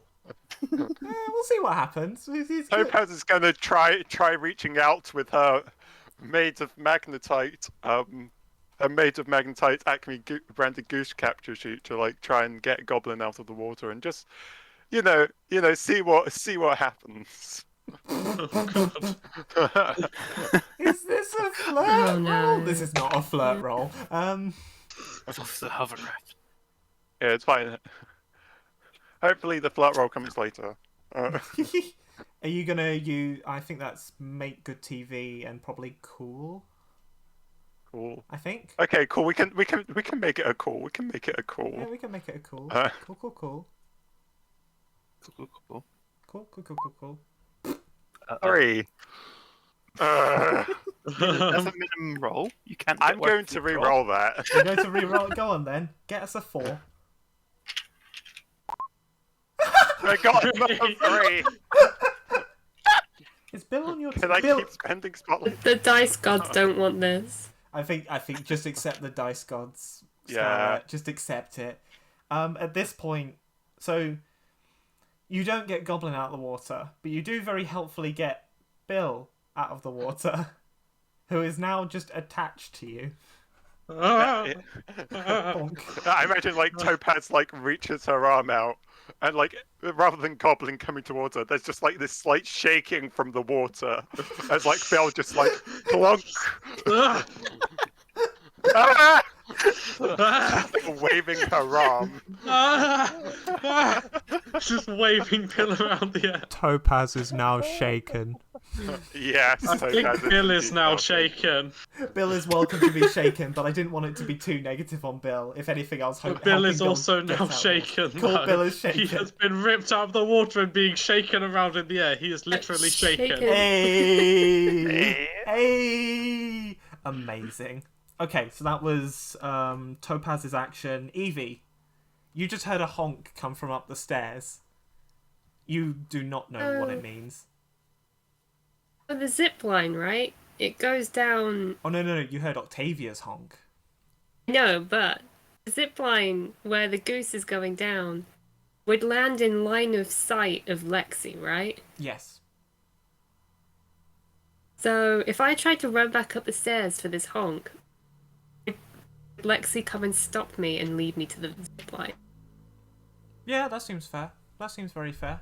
Okay, we'll say that then.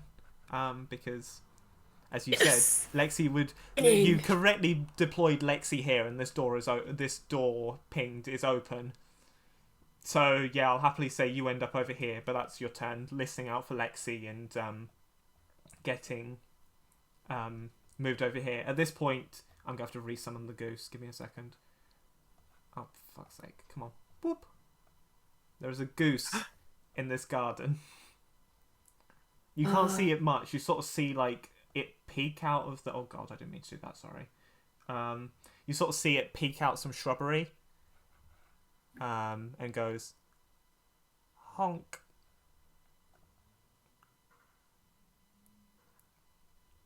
Eyes wide. Goose. It's a goose. Don't think she'd ever considered like what she'd do when. Yep. Like, you just go, oh, you're going to catch a goose. You're like, oh, I've got to find the goose. And then you think about it and go, how am I going to put this... How am I going to... What? And you've got your turn to think about that. So that's you done, and you were undistracted, so that's all good.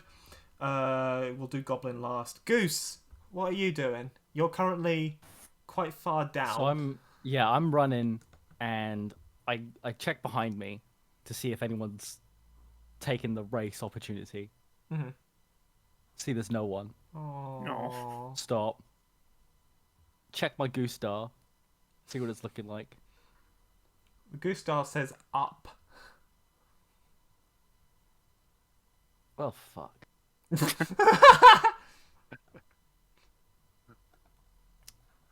I do know, however, that because everyone's behind me, it probably means they're closer to the goose than I am. Mm-hmm. So I'm thinking we've got 3 other challenges that we can get through. Mm-hmm. We've got some defenders That's right. So maybe I should go get some supplies to take out these defenders. Okay. So I'm gonna go down to the Amazon Superstore. Yeah, that's fine. You enter the Amazon Superstore. I don't have any like Superstore music, but you can pretend that there is some. And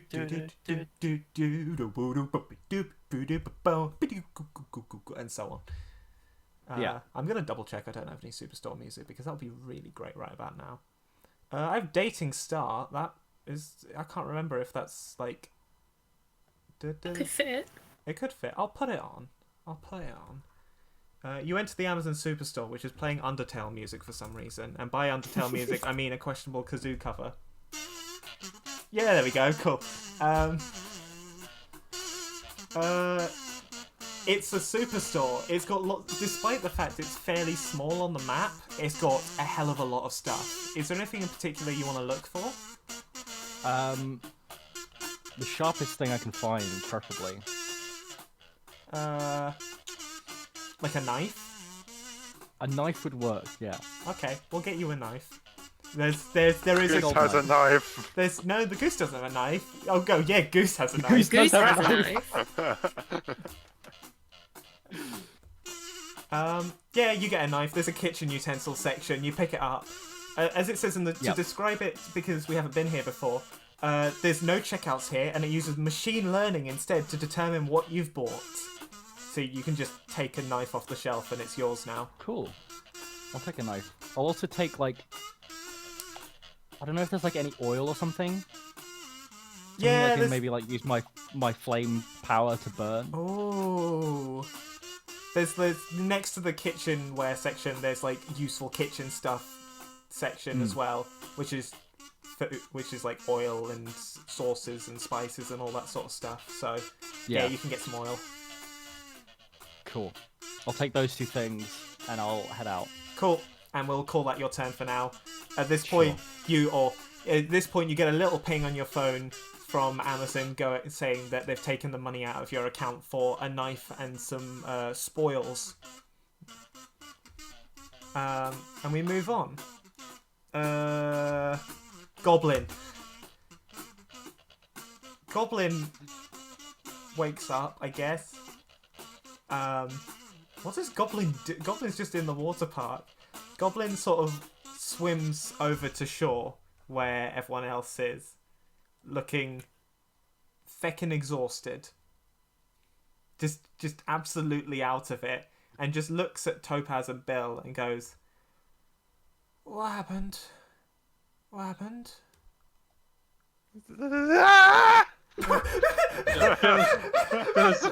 Bill is also just going, Aunt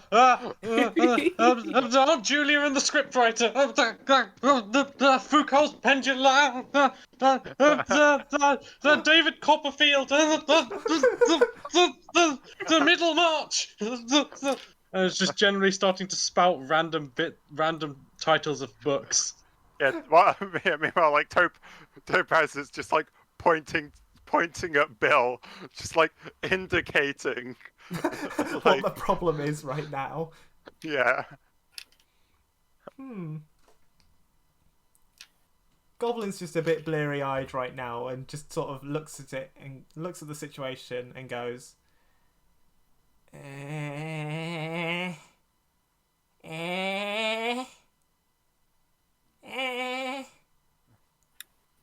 is just stuck in thought, or like whatever the 3 brain cells inside Goblin's head just have going on. For reference, that's 1 brain cell for each pronoun. Are they like the screensavers? They just bounce around. Yeah, exactly. Except there's 3 of them rather than just the 1 DVD thing. And Goblin has a great idea whenever one of them hits a corner. What if all 3 of them collide? Then that's just like the best. Yes, Definitely roll a 12. Yeah, exactly. That's only when they roll a 12. It's very rare for some reason. And at this point, we switch over to the other team because I believe everyone has acted. Yeah, there were 2 distracted, a goblin, and a shopping trip. In which case, we go over to the other team. Okay. I'll start with Dante first. I'm going to have to use letters again because I'm still not prepared with tokens. Dante leaves the bake-off tent, ready to catch whatever goose that he's just heard about. He's listening out, and he's just gonna stand there armed with. What did I give him? What did I give Dante? What did I give him? Where's he gone? Oh, wrong page. Oh, he puts on the avian disguise kit.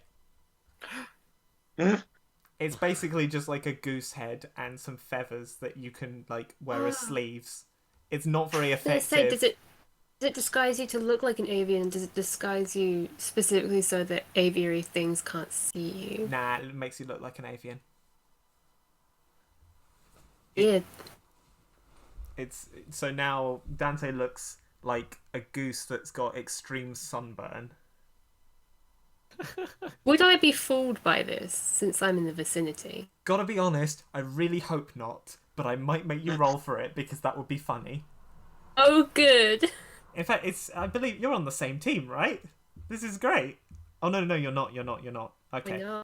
We'll do it at the start of next turn then. Okay. But Dante's just gonna stand there preparing to catch the goose that he's heard up the stairs. Octavia, what would you like to do? Okay. Seeing Adara sort of pointing and explaining. Yeah. I will dart around the corner, and is the zip line in the ready position? It is now. Now the goose has landed. The zipline is in ready position. I sort of pounce out of the weird zipline and just grab it on my way down. There's a lot of momentum behind it. Mm-hmm. There's definitely a roll in that. Mm-hmm. Make good TV. Cool. But yeah, you pounce. You go straight into the zipline room, pounce onto the zipline, and attempt to catch it, rather than just sort of falling. 7 weak hit. Okay, that seems fair. You make it down the zipline. I'm going to move the goose slightly to the right. You end up at the bottom. And But the fact it's a weak hit, and I do this massive thing, but it just sort of bounces up and down. Doesn't go any faster.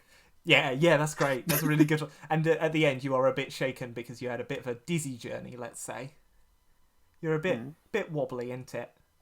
But you have made it, and there is a goose very much in sight.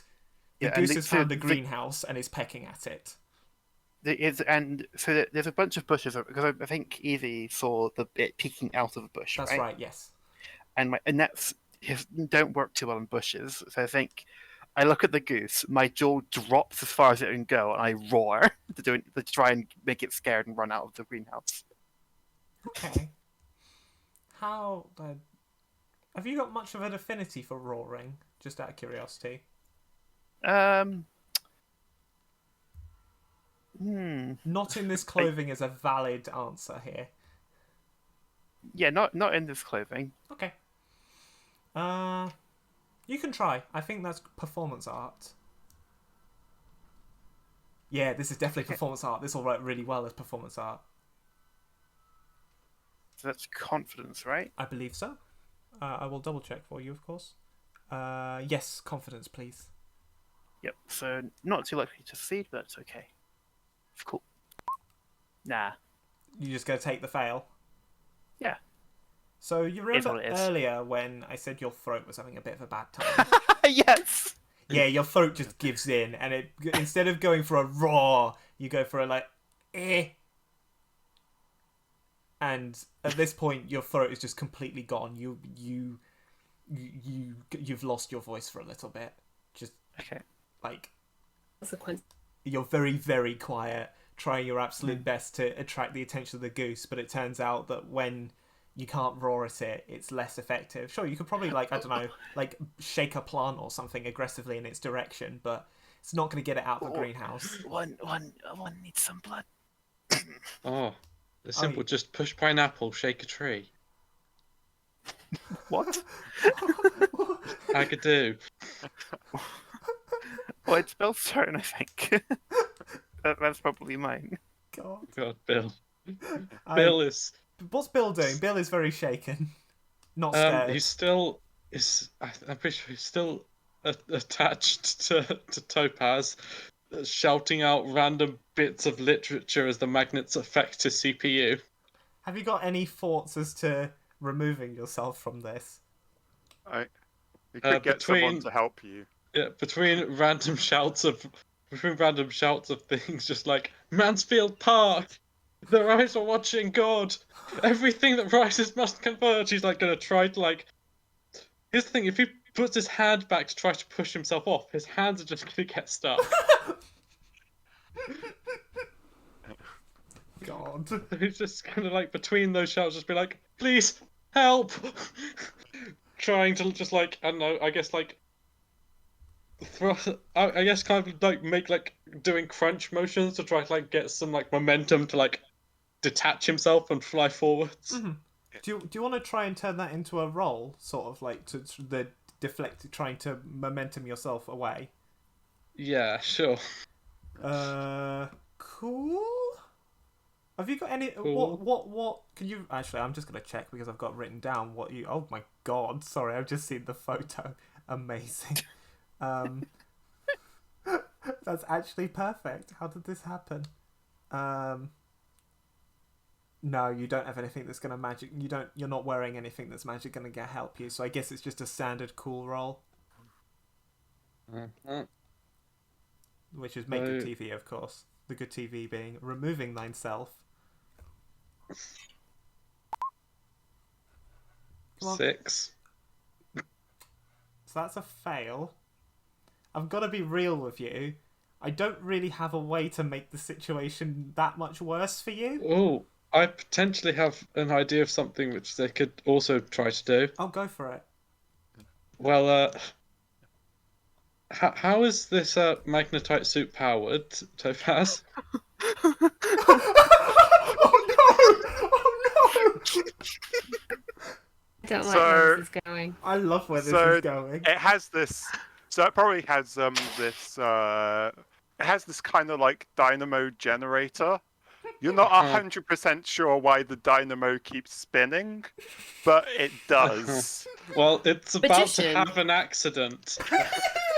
There's a guy in there. So please remind me of. I mean, I know what it is, but for the audience at home, can you talk about what an accident is doing here? Yeah, I siphon power from the chosen device, causing it to temporarily, unless it's battery powered, no longer have the power it needs to function. If it's unimportant, every similar device on the cruise ship also loses its power. My next roll will consider to be a 12. Yep, and you spent a spotlight point on this. And the redirected power is into myself.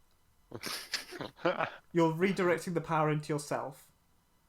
Yes. You did read the last sentence of the ability, right? There is no way this can go wrong. this can go wrong. All right, cool. Yeah, you managed to. So there's no roll needed because it's just a spotlight point ability. You spend a spotlight point. You managed to depower the dynamo somehow, and just sort of fall to the ground. And you are now powerful, very powerful. You are surging. Like headlights begin blinking really bright. Yeah, like this is like you've just had 10 cups of coffee, and I know you don't know what coffee is because you're a robot, but like it's like you've had 10 cups of coffee and you are absolutely ready to do absolutely anything, and I'm sure there will not be a downside anytime soon. No, I'm pretty sure he's starting to vibrate at a similar frequency to Goblin. I was gonna say that. Topaz, like, surprising. Actually, this is a separate suit, isn't it? Oh, I know how to do this. Topaz, please cross off the magnetite suit trait. Yeah, okay. It is damaged. I am sorry. I mean, I'm not sorry. Bill should be the one who's sorry. Yeah, she's just gonna. Bill probably will be before not long. Yeah, she just. What? How did you manage to stop a dynamo that's being powered by the physics breaking potential of the rock dimension? There's an angry sound in the sky. And you can see his headlights are flicking on. His radio is just showing like garbled eldritch text. Oh, amazing. Oh, I know exactly what your next turn's gonna be. I'm so excited. I'm just writing it down before I forget in all caps on my notepad. Wonderful! And finally we go to Adara, who is currently on their own. on the top of the zip line, seeing the commotion and now very aware of where the goose is. Adara... Actually, no. Adara realizes that... Oh, I know how to do this. We'll do it like this. Adara realizes that, like Goose, not the character, like the character Goose, there are still a lot of problems that need solving before dealing with said Goose, the Goose, not the character Goose. Thank you for choosing that name, Anakin. It's so perfect. You're welcome. So, Adara pops into the bake-off tent and is apparently a V rather than an A. Oh, there we go. Adara is an upside-down V now. Amazing. And is going to again try to phone a friend. God, where's the... It's +2. And Z's going to ask the question, how do you calm a murderous goose? Oh, shit. Damn. Oh, no. This fires a Here's the separate... This answer. fires a second thing. Okay. I know how to... Okay. I know. Oh, yes. It fires a second thing. Oh, yeah. I know exactly how to do this. Right, okay. So... Adara phones a friend. I'm not going to play the music again because I can't be bothered. Zoop, zoop, zoop, zoop, zoop, etc., etc. Oh, you want to calm a goose? Oh, bless my little Adara. You're doing so well. Spotting all the problems. Well, have I got news for you? Geese like cake. If you give a goose a cake, they will calm down. This is a fun goose fact that I totally didn't just make up. But anyway, have a lovely time, sweetie. Love you. We'll talk soon. Bye-bye. And puts the phone down. At this point, Dara's other ability, Ancient Headritage, fires. Adara has a sheep head. So, sheep. Pick a non-player character. They are now asleep.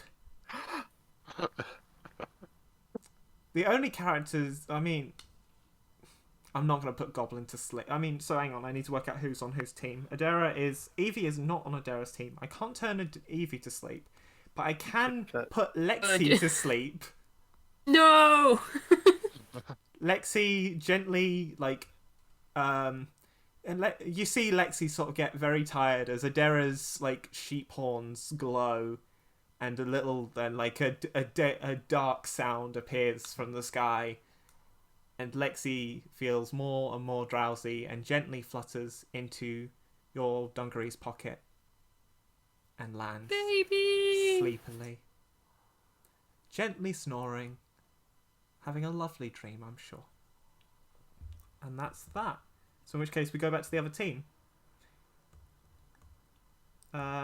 Evie... Uh-huh. There is someone dressed like a goose nearby. Do you fall for it?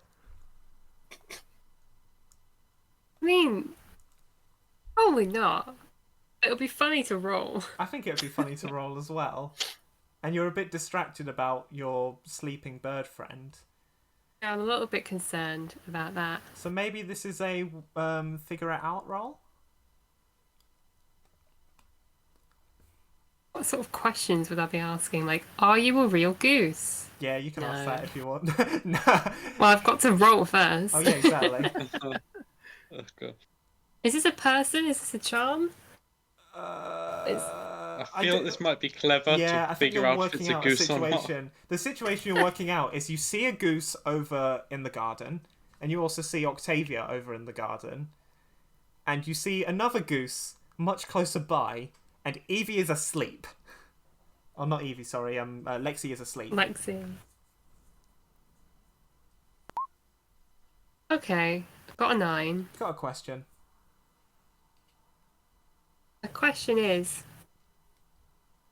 which one of these is the real goose? Yeah, I'll accept that as a question. I know it's not on the list, but the goose over by Octavia is the real goose. There you go. You did it. Sound. Solid. Okay. I'll put Evie there. There we go. But what would you like to do on your turn?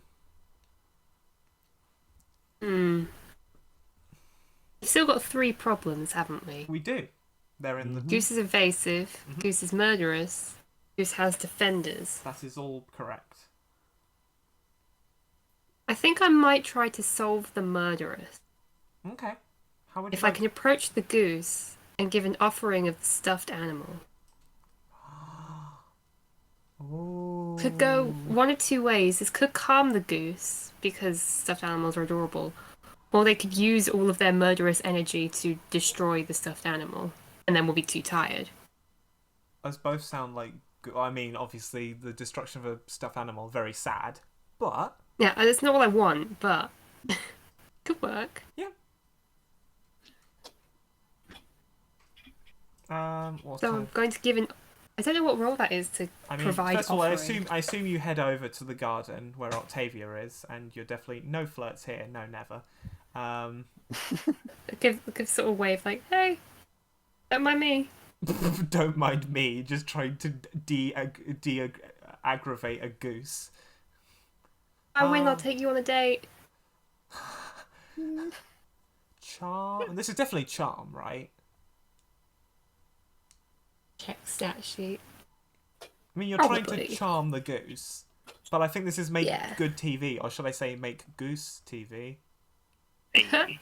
Ahaha. At that point, the stream cuts out because I've been taken away by the bad pun police. But go on. Yeah, make good TV charm, I think. Oh, that's a 6. I'll give you What are you gonna give me? a moment, just to... Anything? I'm gonna spend a spotlight point.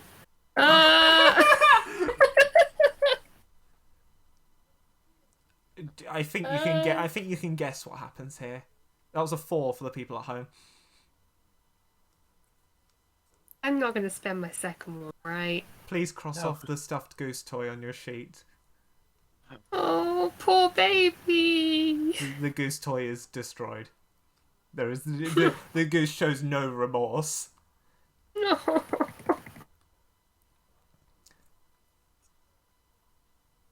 That's all I have I'm to sad. say. I'm so sad. Aww. Bless. It's okay. You still have 2 elements of your suit before it explodes. I mean, doesn't explode. And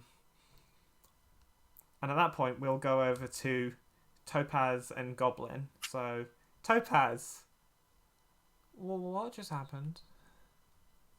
Like Sorry, I was just that really- shouldn't have been possible. Like, Bill, yeah. In Topaz's mind, what Bill just did is freaking impossible.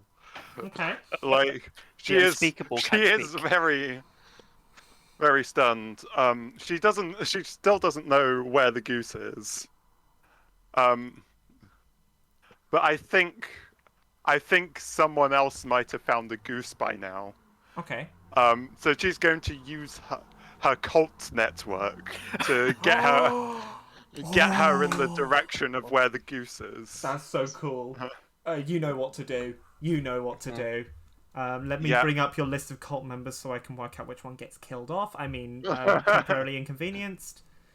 But for those at home who can't remember... It gets removed in capital letters. Yes, gets removed. What stat is it? It is... Oh, it's confidence. Confidence. So this is the unwavering allies ability for those at Yeah. Oh, home. and I'm shaken, so it's... Yeah, you're definitely shaken. So -2 to whatever you were going to roll before. Yeah, so it's -1. Okay. It's 7. 7. So choose one of... They do it really quickly. They do it to specification. They all remain in the cult.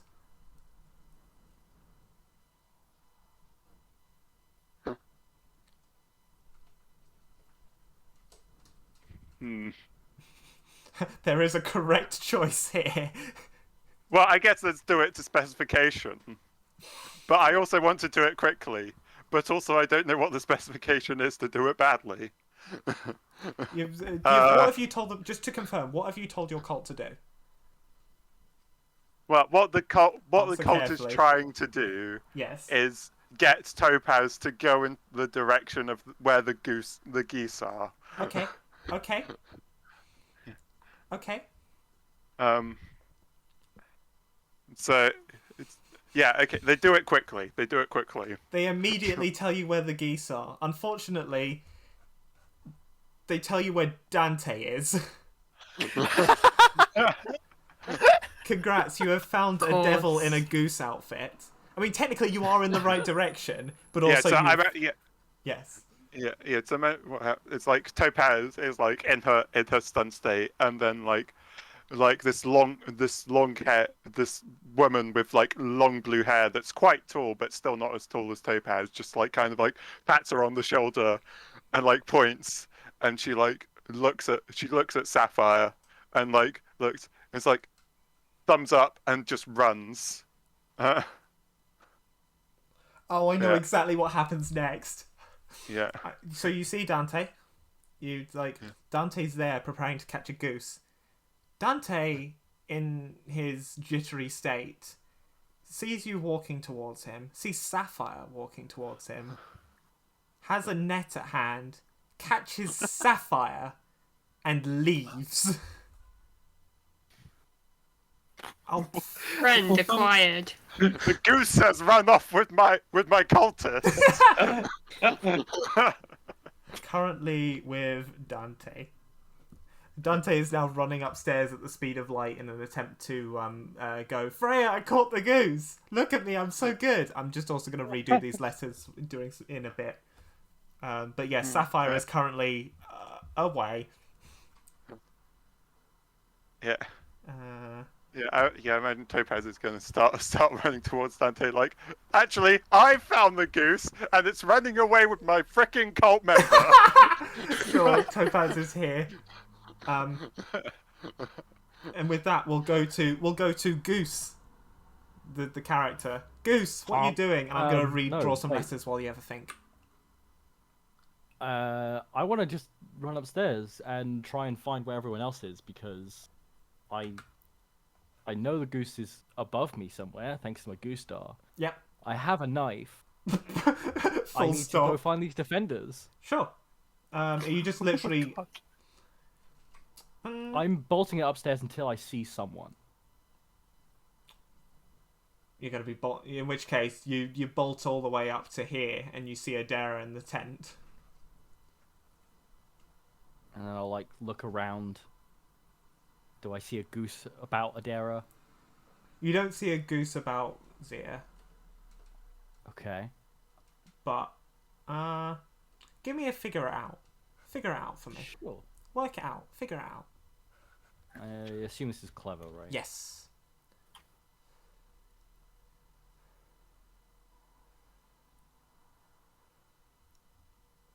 That's a 6. Okay. Is that your final answer?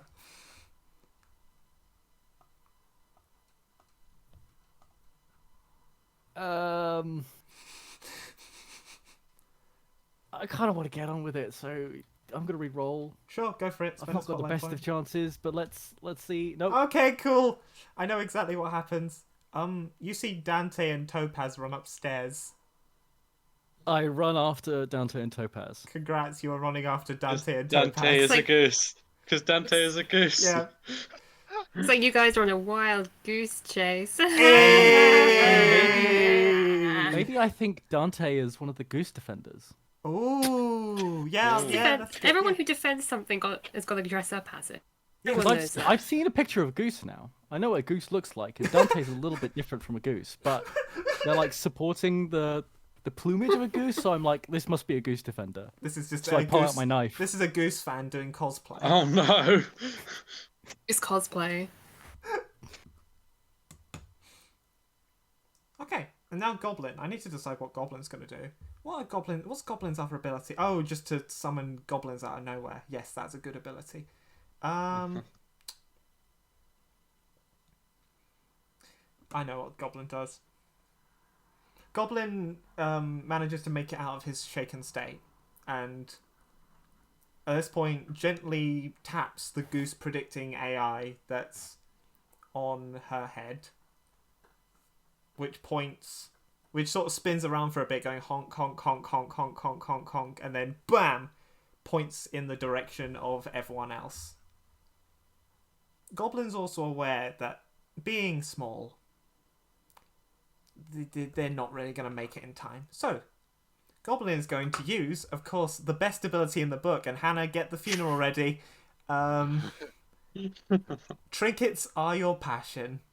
Because you're so small, you need a way to catch up with taller monsters. You can spend any goblin's life to immediately have something that will help you. Goblin... how's best? Oh, Goblin siphons off a tiny bit of the electricity, just sort of raging from Bill at this point, who is like roughly 200% electricity, and builds some roller skates out of some other stuff that they've got, not just Bill. Electric roller skates. Oh god, he turns Bill into a pair of roller skates. No. Bill Bill is safe. Does Bill become like Brum? God, no. Goblin builds some roller skates and fucking speeds straight through the bake-off tent.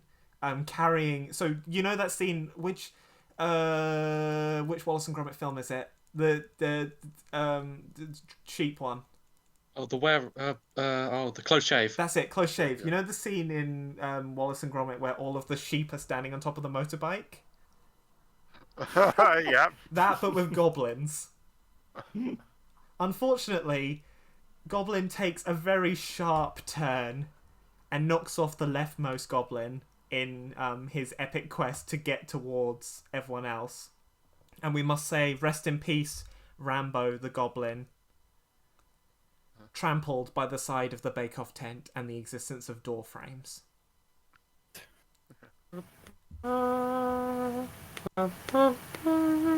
gently salutes their fallen companion. And that is the turn. So we go back over to Dante's Infernos.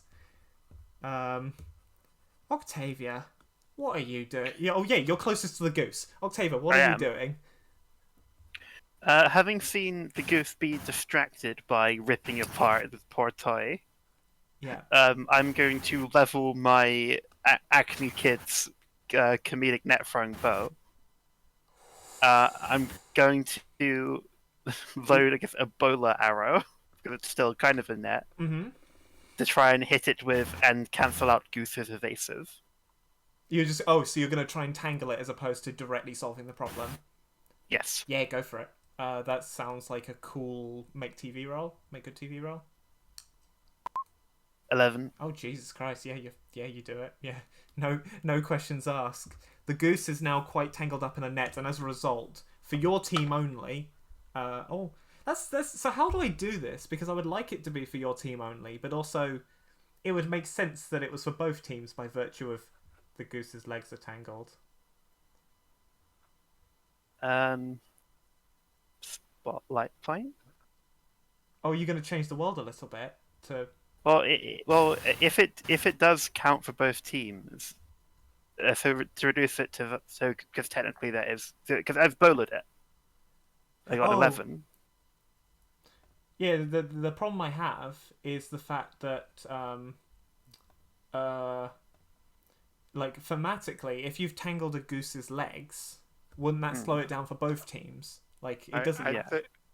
If I could make a suggestion, maybe the goose's evasive is solved for both teams, but maybe you also managed to solve another one of the problems for your team. Yeah, that seems fair. And your team only. That seems fair. Oh, okay. So talk me You through it. accidentally shoot 2 nets. Either that or you trap me. The second somehow. one hits a defender. How's it solved for your team? Do you think you calm it down? Actually, I know how you solve it for your team. I'm going to suggest you solve Goose's murderous for your team, by virtue of basically asserting dominance. Cool. You assert dominance towards the goose. The goose is now a bit scared at you, and is now significantly less murderous around you in particular. That was a really good suggestion. Thank you, Scarlett. Thank you, Scarlett. If there's anything else I can do with my turn. What? Yeah. I think you've done something pretty dramatic. What do you want to do? I'll say if it's something that doesn't require a roll, that seems fair. I think walk closer to it. Yeah, that's fine. Yeah, you can walk close to it. And I'm messing with the genes. We're starting to chase. What was? Oh. Yes, this is your first experience with jeans, right? Basically. Yeah.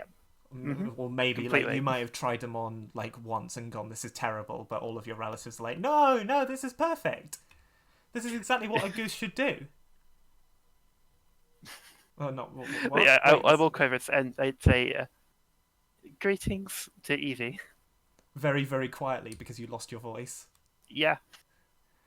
Do you have any water?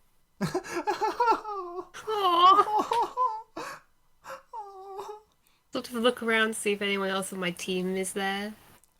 Sees no one. I'm not accepting water from Goblin. Slips.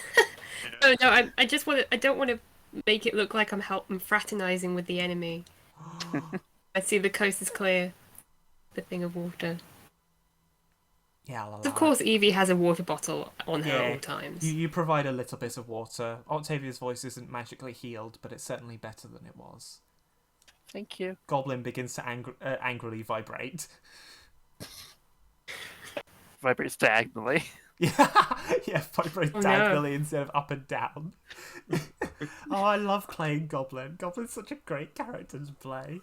Just like, how do you convey emotion? Vibration. Easy. Do you not? Is that not how you do it normally? Yeah, it's quite especially on Zoom. It's quite easy. Yeah, it brings a whole new meaning to the word vibes.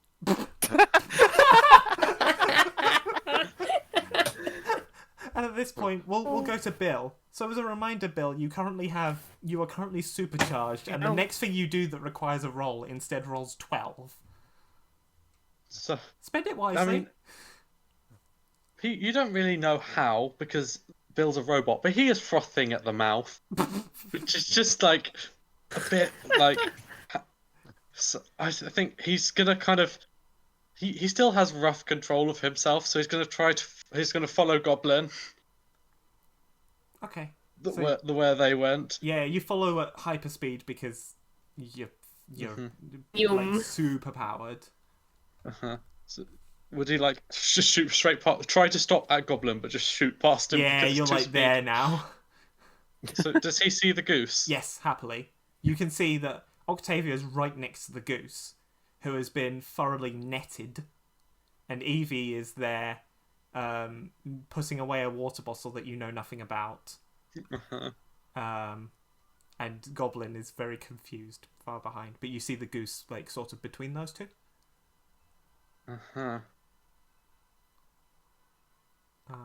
I think it might be time to seize an opportunity. It's time. Wait, before you do, Octavia goes to call out, "Wait, there's defenders," but her throat's too far.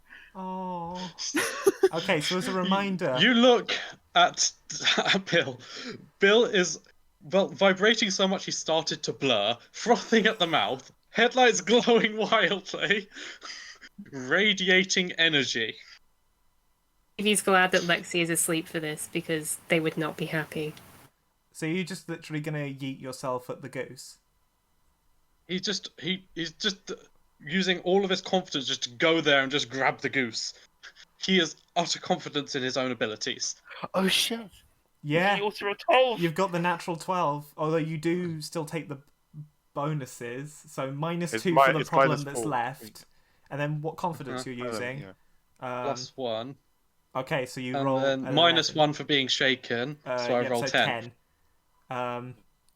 Yeah, -2 for being shaken. let me double check this. I always get this wrong. I always thought it was -1 for being shaken. It's -2, Oh, but it's you're still 2. fine.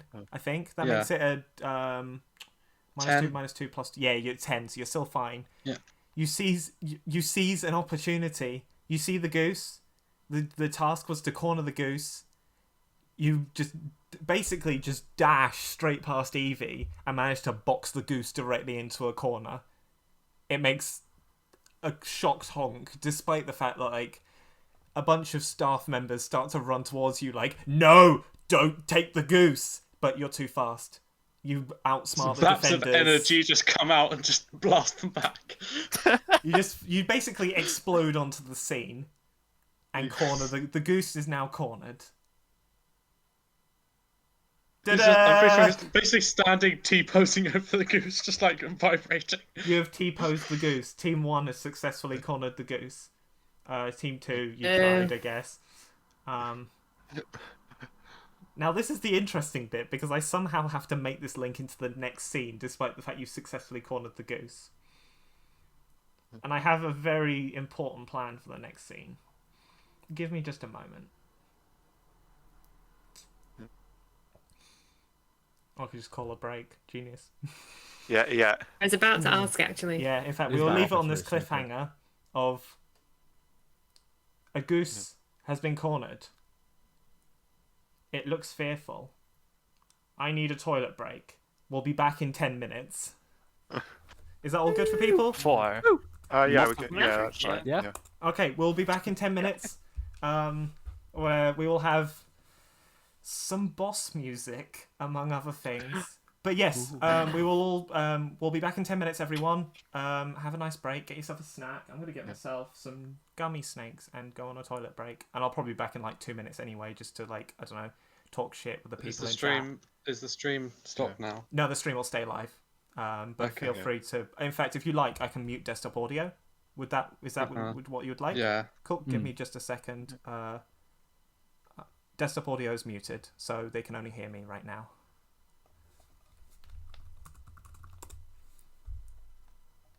Cool. I'll be back in a few minutes.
Whoop.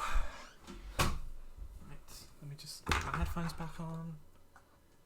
Right, I'm just going to exist for a little bit. We'll be back in 10, I said at 20 past, so we'll be back at half past. Oh, that was a first half, wasn't it? Thank you. Oh wait, I'll unmute desktop audio. There we go, you're now live. Literally, my jaw dropped when you had that theme music start. I was oh my god! I'm this so is happy. good. Like, it's been in my that project's been on the go for weeks, literal weeks. Oh yeah, I can imagine. Like, the arrangement took most of like 2-3 weeks to write, and then I recorded it all over the past 2 days, which is why some of the parts are a little shaky, but like not shaky enough that it matters. No one's gonna really notice that. No, I noticed it because We'll I've pick up listened on to it, it but in everyone great else won't. detail for the past like couple weeks. Yeah, no, exactly. So I'm eating gummy snakes because sugar. Also because they're nice. Gummy snakes are nice. They're great. Do you have jumbo gummy snakes or normal ones? Oh, jumbo gummy snakes are a good champ. Like, these are the natural confectionery jelly snakes, which I really love. Hashtag not sponsored. They're Other sponsored gummy by snakes are Monsters. available. They're sponsoring on Monsters on a Cruise Ship. Yeah, exactly. There's just a billboard on the side of the sports centre.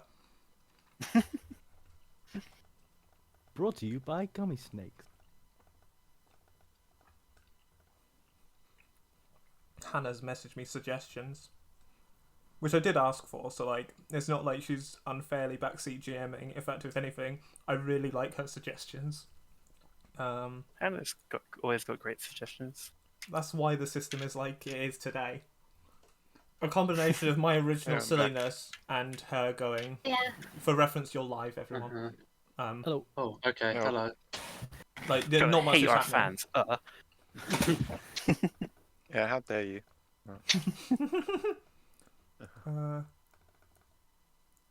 Perfect. That second one is perfect. Cool. That'll do.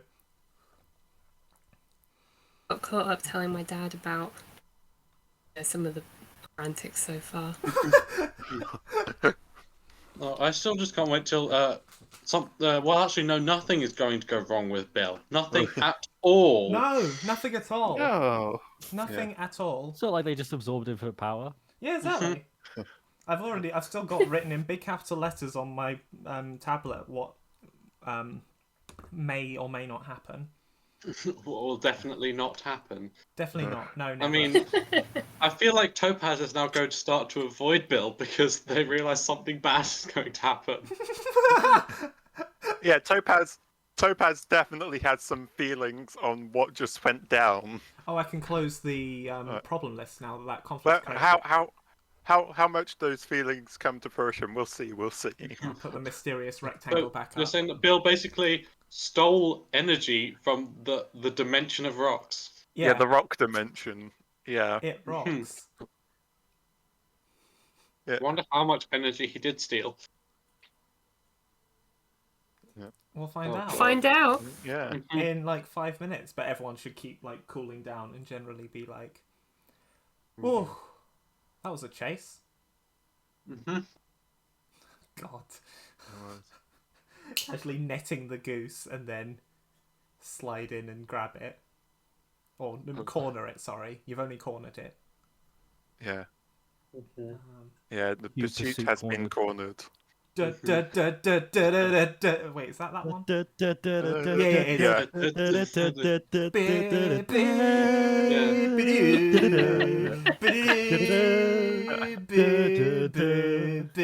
It doesn't work over Discord. Yeah, the Discord delay is really not helping that one. No, it's not. It wasn't that bad, to be fair. It was all right on I my mean, end, which is good because it's all right on everyone else's end, but not on anybody else. Anybody who Yeah, is it's getting definitely not all right on my end. But yes, that's fine. that's very fair. I accept that. Well, Oh, I should have written a ballad for the goose. That would have been fun. well, There was a for a goose. He was on the loose, and now he's sad. Cry. That's the whole song.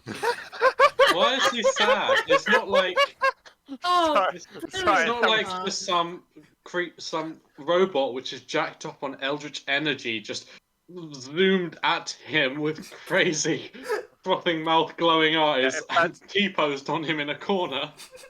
If that's not a recipe for a power metal album, I don't know what is. Sorry, I have to rhyme wood and dude next. Yeah. Then I'm allowed in the power metal club. Yeah. Then you rhyme mansion with Wisconsin. Fuck. God. Oh, is everyone in the chat having a lovely time? Or at least an alright good time? and blood. Oh. Absolute carnage.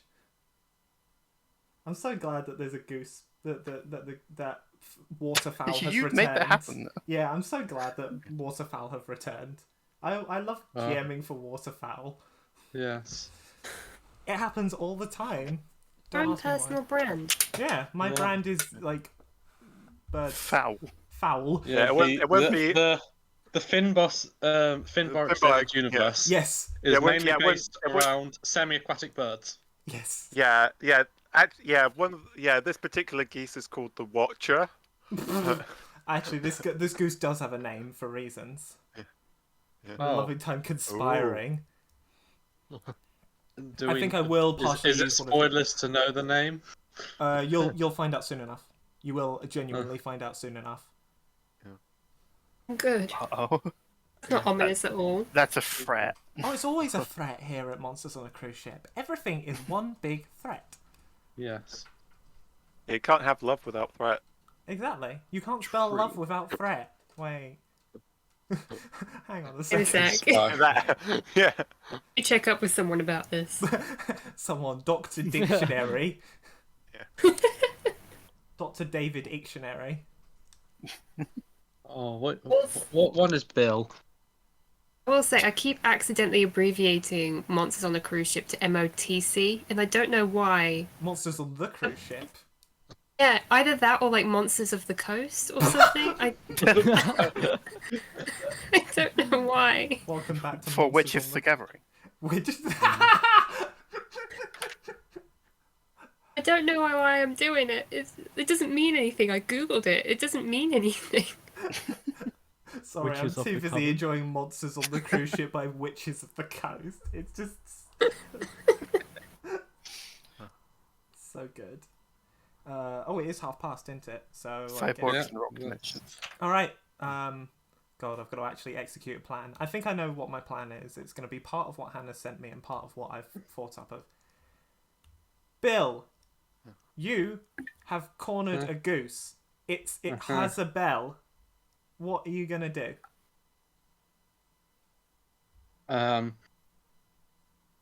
What? Bill is still kind of vibing on his energy level. I think he's gonna try to like pick up the goose. As you go down to pick up the goose, suddenly all power is cut, and you see symbols in a language you don't know, darkness and just purple symbols. Just not to give the game away too much, but what does primordial look like written down?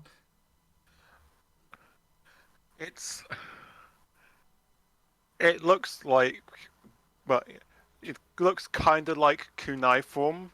Like if you know, like essentially, it's like it's meant to be like chiseled into tablets. Oh, sure. But instead of like using like the cuneiform like stylus, it's just like some dots that have been like essentially like hammered into whatever medium that it's been put in. Mhm. But I imagine this is in magic, so it's just a bunch of glowing purple dots. Lovely. Yeah. You see a bunch of glowing purple dots, and you hear rocks grinding and sounds that just low drone. And then suddenly you understand something in like it's actually something in a language that you do speak. And I'm just scrolling back because I have this. First, the dagger was stolen from me. And now this betrayal has occurred. Little cyborg. You don't know what you're dealing with.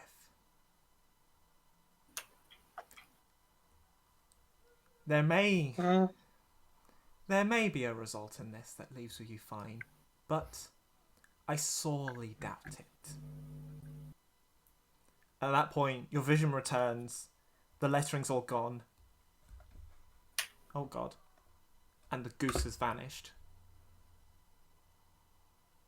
Do Evie or I see anything? You see it pop. Oh, With the bell. Good. I have my stuffed animal back. What did they see happening to Bill? just shivering. Yeah, basically, so your headlight. What did you describe your headlights as like earlier? Like flashing aggressively. Flashing really brightly and aggressively. And at this point, they do a similar thing, except somehow, and I assume that your lights don't have any purple within them. No. Somehow they're glowing purple during that whole scene, but then they return back to normal white afterwards. Bill just kind of lets out just like a very scared yelp. Bill is shaken. He's just gonna like freeze and just kind of fall to the side, just totally frozen, just like locked up and just fall over. Okay, can I try and hold them? Yeah, absolutely. I'm not. Do I need to roll for What? You literally just like seeing what's just trying happening to. with Bill. I'm just trying to stop them falling over, keep them upright. Is this a flirt roll? Front of Not, me? No, it's a not- joke. not really. Like I'm. Octavia's not intending it to be flirt. She's just concerned Sure. Then you can just because do a he good just TP. sprinted over faster than she's ever seen him go, and then just ran up Keel the over. corner. His eyes changed color, went and went to fall over. I think I'm just trying to be nice. Okay. Yeah. Can you get me a cool roll? Okay. I think that's sort of the dexterous running over and going shit, trying to. 7. Okay.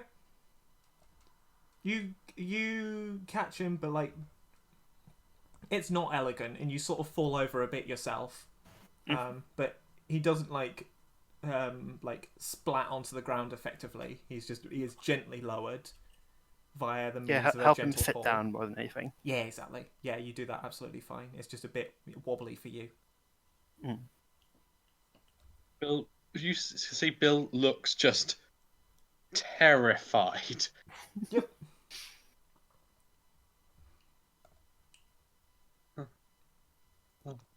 At this point, actually, I have a question for Topaz and Goose. Well, question for Topaz and Goose. Adara's gonna walk out and generally be like, "What the hell's happening here?" After hearing Shit. fucking spid, both from Goblin and then even more from Bill. What's Topaz and Goose doing right now? Because I'm not sure if you're necessarily aware that the chase is over or what even happened on the bottom floor. But Yeah. you might have spotted at this point that Dante is Dante. Roll. I mean, I'm not- Dante is still running off with her cult member. That's a good point, actually. Yeah. Does- At the very least, I've worked that out. And if I was originally going to try and fight Dante because I thought they were a Goose Defender, I'm now just going to fight Dante, the cultist back, I guess. Cool. I assume you both just head upstairs. Yeah. Right, unless Topaz gets any sign from the of what Bill of something like to do with like Bill experience, then I think this is her point of focus at the moment. Yeah, there's no such sign as of yet. At this Yeah. point, we'll just do this scene for a bit and then go back to the other scene. Dante runs into the ship's controls. On side Yes, of he one does. else. Notably, the ship's controls is like a regular boat. It's like a regular what's the word? I know the word. Bridge. Thank you. It's like a regular bridge for like a ferry or that sort of thing. So lots of controls. There's just a captain, or an actual sailor. Freya isn't a sailor. Who's looked at a man wearing a goose costume and two of the contestants run into the room. One of them holding a knife. One of them holding a knife, and the goose costume man holding a cultist in a net, or like a blue person in a net. Just looks at all of you. Presses a massive red button on one of the control panels, locks the steering wheel, and just leaves. He is done for today. Work is over. There's no more of this. We've been put on autopilot. It's just, the ship's on autopilot, and the big red button means that there's now a loud alarm sounding. Yay! Oh. It's the intruder alert alarm. Yay! Oh yes, Topaz's favourites. Wee woo! Wee woo! Wee woo! Wee woo. Wee woo! Wee Woo. Wee woo!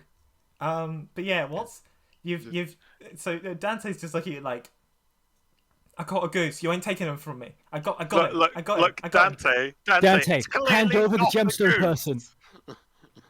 I assume you both I'm say like that at the stepping same forward, time. brandishing the knife at them. Oh my god. hand over the person. This is not okay. This is not okay, says Dragon with knife. Dante just looks at both of you and goes, yeah? No, it's not. This is a goose. This is a goose. Look, it goes honk and everything. And at that point, Dante, look at me. And then at this point, Sapphire lets out a scared squeak that sounds like a honk for some reason. Of course. Yeah, no. Topaz is just gonna like go up to Dante, like hands on both sides of the face, like look at me, look at the goose, look at me. What goose have you seen that's blue? Oh, I'm really tempted. It would be. I'm not gonna do this, but it would be so funny to make you do a play it cool roll to bullshit. But that's sadly, you are saying a true statement here, so I can't really make you do that. Are you trying to intimidate Wait. Dante or persuade or what? I'm trying to appeal to whatever sense of logic this man might have. 1 second. Where's it gone? Oh shit! Really? That's okay.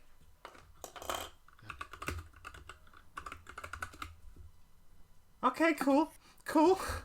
Apparently Dante does have some logic, yes. I've confirmed by the medium of rolling a 10. So you're just looking at Dante, you're an idiot, basically. Yeah. And what's Goose doing? Is Goose going for the threatening approach? Yeah. Put the small blue I'm trying to person down intimidate or them. else I will stab you. Yes. Okay, we'll start with Goose's attempt. Goose. Oh god, didn't mean to do that again. Sorry for those on the stream.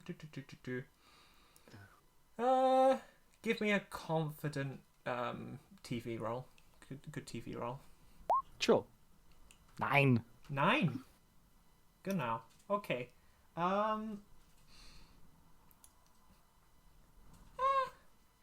Dante's a little afeared. Just a little bit. He's seen the knife and he's realised that this is meant to be a light-hearted game show, not where he gets stabbed. And starts to lower the net gently. And then I assume Topaz is going to continue with the look. Yeah. Look. This is clearly not a goose. Is this what geese look like in hell? Yeah, it just turns out like Dante's seen lots of goose souls, but not like what an actual goose looks like. So Dante's not that invested in the color of the goose, let's say, but the shape adds up. Small, irritating. Yes, I just called Sapphire irritating. Yeah, you also called Sapphire small, which, but.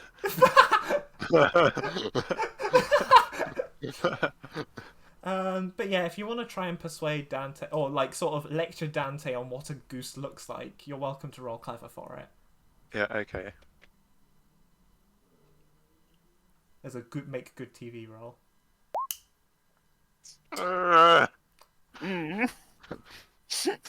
I'm re-rolling that. Yeah, sure, that's allowed. That was a 6 for the people at home. 8. Yeah, I'll allow at this point, given the success from Goose already. Dante slowly understands, despite some questionable decisions in your explanation. It turns out, I assume where you're from, you're not that familiar with geese anyway. I mean, she might have like observed some geese, but they wouldn't have been her focal point. Sure. Yeah, that seems like a fair description. So you give like a reasonable description of what a goose is, and Dante looks at the net and realizes that yes, he has not caught a goose, and gently puts Sapphire down, and Sapphire is welcome back to your party. Hey. At this point, you notice the big window that's on the front of the ship, and you notice the fact that down on floor 0, there's a bunch of people, and they're all just standing there looking slightly confused, as if something completely unexpected has happened. Bill's lights are still a little bit purple. A shade of purple that you're particularly familiar with, Topaz. Yes. Um, Dante immediately sees this and starts running downstairs. I don't know what you two want to do. Topaz is just gonna say like, "That's not good," and start like running down as well. Cool. Goose. I'm gonna do something that might be a little bit stupid. And I'm gonna, instead of going down the stairs, run to the balcony, jump off and transform into a dragon, and then fly round, land, and transform at the same time, just to speed things up a little bit. Cool points. Yeah. And For style points. Yeah, and there's no roll on the requirement. So what I'm still gonna make you make a cool roll for the sake of I'm still showing off. Yeah, exactly. Make it stylish. In fact, is there a move for that? No, because the play it cool moves is about bullshitting. Unless you want to make it performance art. Performance art would be confidence, right? Yeah. And as a dragon, I get +2 confidence. Yeah. So sure. Okay, cool. It's performance art. Good job. Still only It's a 9. So you get one of unignorable, exactly, and intended, and frugal. It's probably frugal, right? Or do I want to make it unignorable? I don't know. Probably want to make it Do you? unignorable, don't I? I don't know. I'm Do showing you? off. It depends how much you're showing off, really. Oh, I'm like making sure that I like a roll round so that like my scales glitter in the sunlight. Oh, then it's definitely unignorable. Yeah. So you jump out of the ship's control, immediately turn into a dragon, which all goes well. You do a couple of cool swoops. You do the shimmering scales thing, as you said. And let's just say your landing is meh. Sufficiently mediocre. I tumble a little bit as I land. And you scrape a couple of your scales, and that's the cost. You just have a bit of an ouch time. But you have successfully made it basically right next to Octavia, who I assume jumps like, what? What? Hey. Is that a flirt roll? Glare at Goose. It's gotta be, right? If you're gonna go, yeah. hey, that's a charm flirt roll if I ever saw one. Okay. Even though you're only here for one session, we may as well make it worth it. Oh no. Oh no. I assume the simple answer here is Octavia's not into it. Yeah. Unless your type is charm. Oh, where's my type? I had it written down somewhere.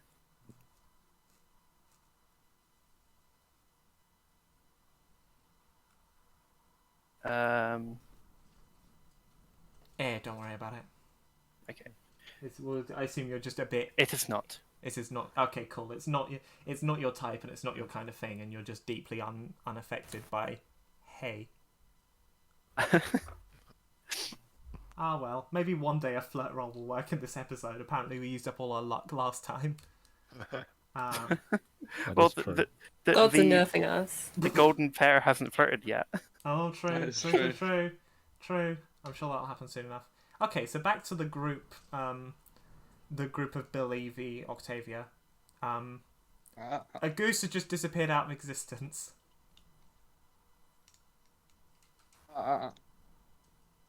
The rocks are angry.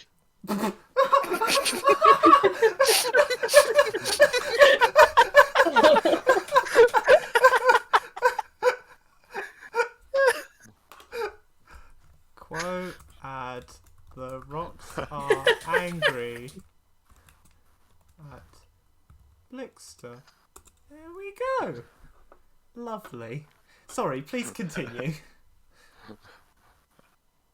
They're angry.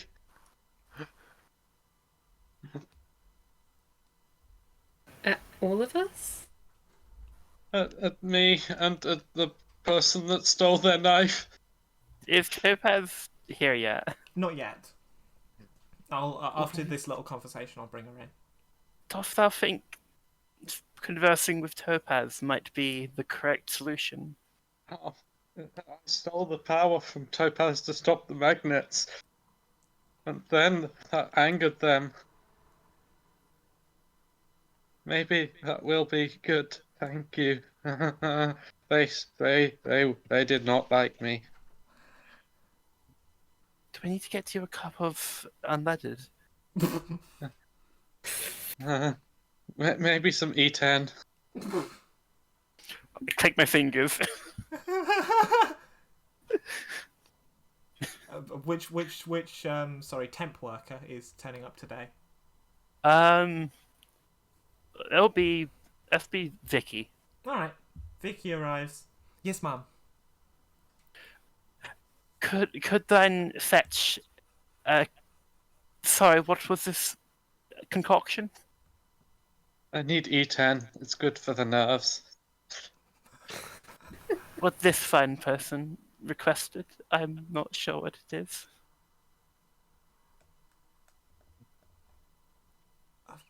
Yes, of course. I will try my best.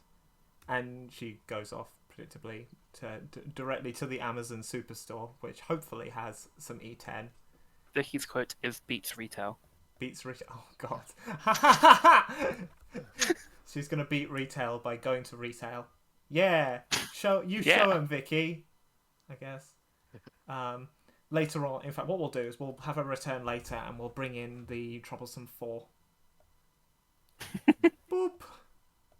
Topaz is here now. Oh wait, am I able to try and figure it out to around the area that the goose disappeared, so I can try and work out Yeah, absolutely. what happened to the goose? Yeah. Fun thing about playing Evie is that like she's not as fussed as the interpersonal things. We'll just go and do the smart stuff. If Evie rolling clever, Yes. hold on. Go on, sorry. Go for it. You're a fan of Clever though, aren't you? If I remember rightly. Wow. Wow. Octavia blushes. But yeah, you're trying to figure it out. You put on your best figuring it out face. 11. Yeah, so it's 3 questions? No, it's 2 Questions. 2 questions. Do I have to ask the ones on the sheet? If you ask something different, I'll decide. I think the one to start with is what's being overlooked here. Overlooked. Overlooked is a strong word. But What's we not seeing, I guess. The goose's disappearance is predictably directly interlinked with our elder rock friend. That's an accurate description, right, Topaz? Elder rock friend? Yeah, that Elder Rock friend is about right, yeah. Topaz is a friend. Well, actually, to be fair, Topaz herself is probably not that old, but she's been a part of something much older for a long time. Yeah, I was more talking about the forces above you, effectively. Yes. But yes, it is very much related to the Elder Rock friend, I guess. That's less a thing being overlooked and more a slight explanation of what's going on. But we'll see what happens with the second question. I could ask who is involved. I feel like that's kind of cheating a bit. I mean, who is involved is the Elder Rock the aforementioned Elder Rock friend has popped the goose out of existence, and you assume has probably popped the goose back into existence elsewhere. That's sort of an answer to the 2 questions combined. Right. So the goose is in. Goose is somewhere that we can presumably access. Teleport back. I'm not going to answer that question, but for the sake of playing the game, I think I will let you assume the answer. Right. Okay. I don't have the rock dimension prepared. Although I might need that at some point. Anyway. Yes, Dear. Evie has successfully worked it out. Yeah, things I had an idea for what things entering the rock dimension what might happen to things that enter the rock dimension, given one of the lines on Topaz's ability. 1 second, I'm just going to remind myself. Yeah. Oh, yes! Yes. No comment. Yeah. Right. So we've had Evie act recently. We've had Octavia act recently. I'm just trying to make sure people get the sorts of turns. Bill is in a bit of a situation. Topaz, you've just arrived, and Bill had a bit of a moment. Let's say. Yeah, Topaz is strutting straight up to Bill, and being like, "What did you do?" Bill seems very afraid of Topaz, and he just kind of points. What power was that? They're angry. The rocks said they didn't like I mean, me. damn right they're angry. You stole their power. And someone stole their knife. Stop. Uh oh. It's gonna. She's going to look towards Goblin. You remember that obsidian blade that I gave you? This was to This Goblin, is that Goblin. Yeah. Yeah. Do you know where it is right now?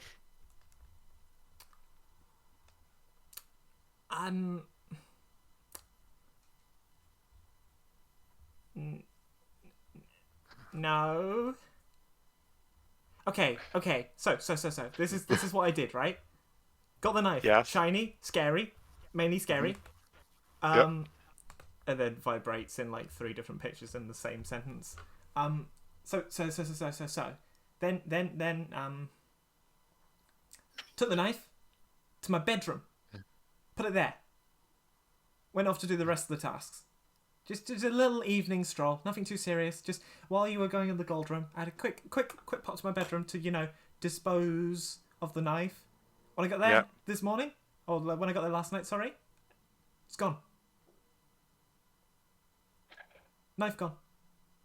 Don't know where it is. It's gone. Topaz just kind of pinches her forehead. It's like, okay. I thought something like this might happen. Okay. I have an idea. And Topaz is going to start rummaging in the rock dimension. Oh, is this the ability? Yes. Do you have any spotlight points left? I've got 1 spotlight point left. Excellent. Because of reasons. Because of reasons, yes. I haven't even got to use those reasons. That's fine. I'll save them for but later. it doesn't. Yeah, this doesn't cost a spotlight point. Although it might be sensible to make it cost a spotlight point. So yes, please, for the people at home, this is unspoken law, the ability which is half redacted in the book. Yeah. I say book. Yeah. So this is choose any object that good. is holdable and made of stone to pull from the rock dimension. So the goose is fine, right? Are you going to try and summon the goose from the rock dimension? I'm going to have a route around and see if I can summon the goose from the rock dimension. Okay. Go for it. You need to roll clever. Yeah.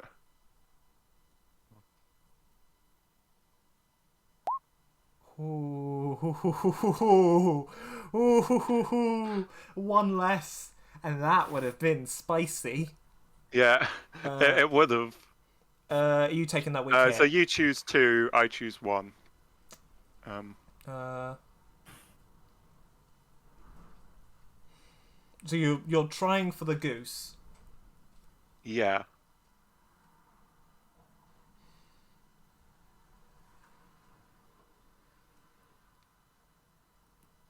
A member of your cult is instantly summoned to the location of the chosen object. The object has been stolen from a rival god. And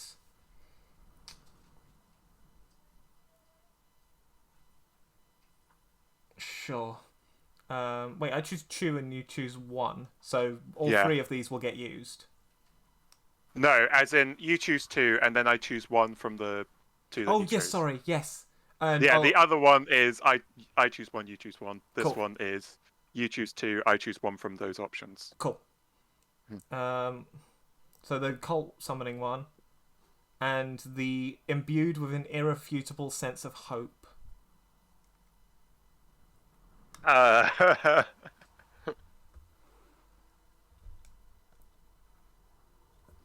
Well, given the circumstances that we seem to have found ourselves in, I think a member of my cult is instantly summoned to the location of the chosen object. The object has been stolen from a rival god.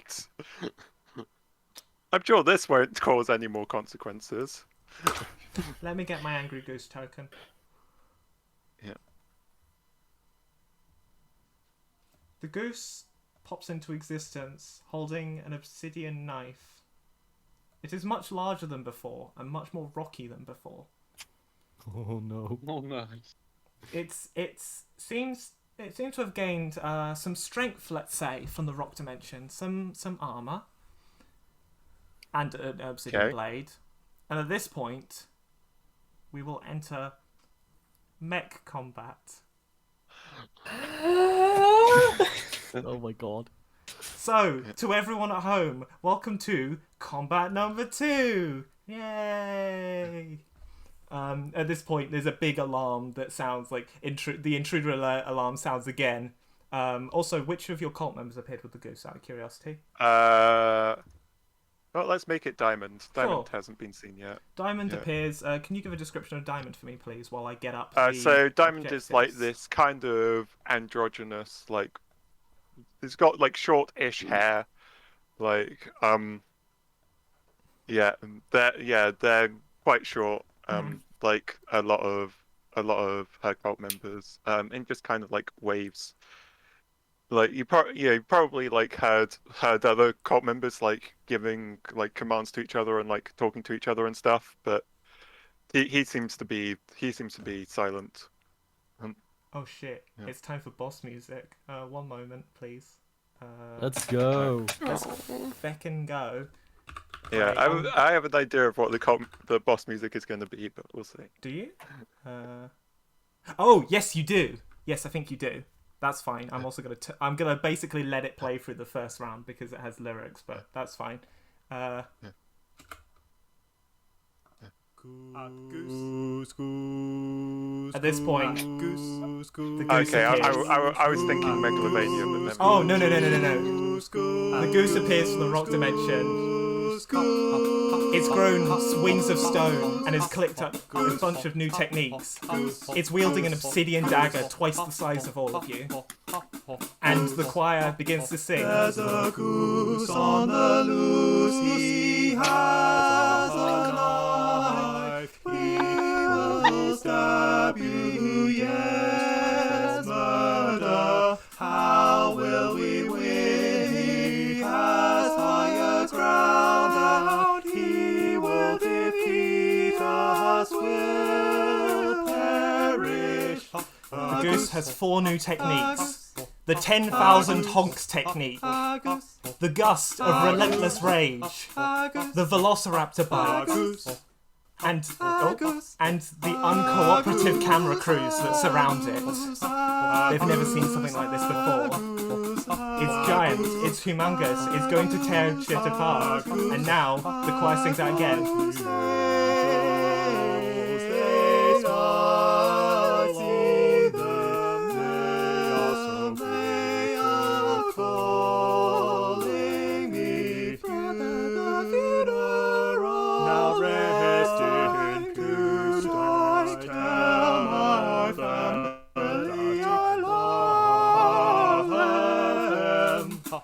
The goose is ready to fight, and at that point, a bunch of assistants bring out some mechs for you to all enter. And with that, Did Bill get his drink?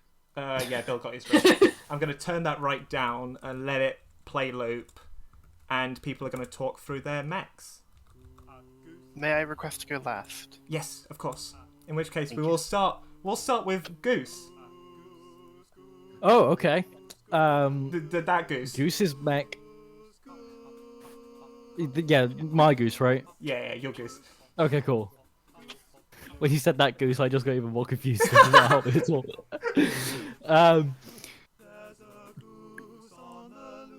Goose's mech is kind of,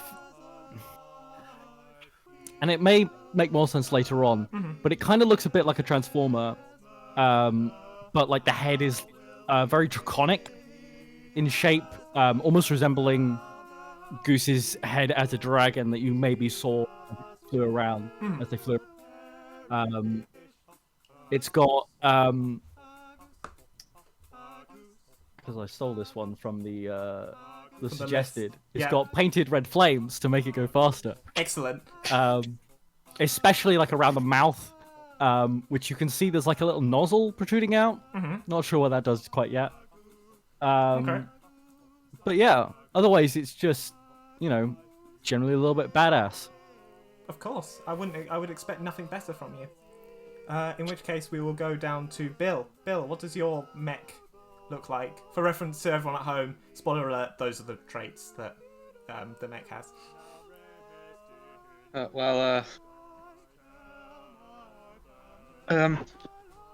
Bill's mech kind of looks like it would it's got like the body of like a regular car, which you'd like sit in to drive, and instead of wheels, it's got like arms which goes down to the ground, but instead of one arm at each end where we'll be, there'd be 2 arms.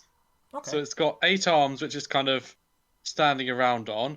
Attached to like its side is a big lasso, and on top of it, it's just got 2 massive like sets of speakers. Wow. Speaker. Intriguing. Okay, then we will go down to Evie. What is your mech like? Evie's mech is very much like regular human shape, now mech. There is still, like her trademark dungarees, there is a shape for a little pouch of a separate mech to be. Separate, smaller, bird-like mech for Lexi to be in. I don't know if Lexi's awake by now. She's got a mech. Oh yeah, Lexi's awake by now. And you can see on the bottom, I might keep some of these traits a little close to the chest, but you can see some boots that look like they've got like rocket boosters on them, as well as seems like a couple buttons on the thumbs and a sort of 2 slots on the back where backpack straps might be. Oh, that's cool. I said Octavia last, so Topaz, please, your mech. Yes. And so, see, like, this... Yeah. Essentially, when they, like, wheel out Topaz's mech, and, like, they put it off, it, like, makes this thud as this kind of... These rocks in the shape of, like, a massive, like... It's like a humanoid form, like your classic, like, it's got a compartment in the center, and it's got, like, limbs, obviously. It's super heavy like a mountain, one might say. Hey. But on its right arm, it's got this massive, like, whereas most of the mech seems to be made from, like, this like... It's like this like sandstone type thing. It's got a like arm that's made of basalt, which has text branded across it, which says BFRF.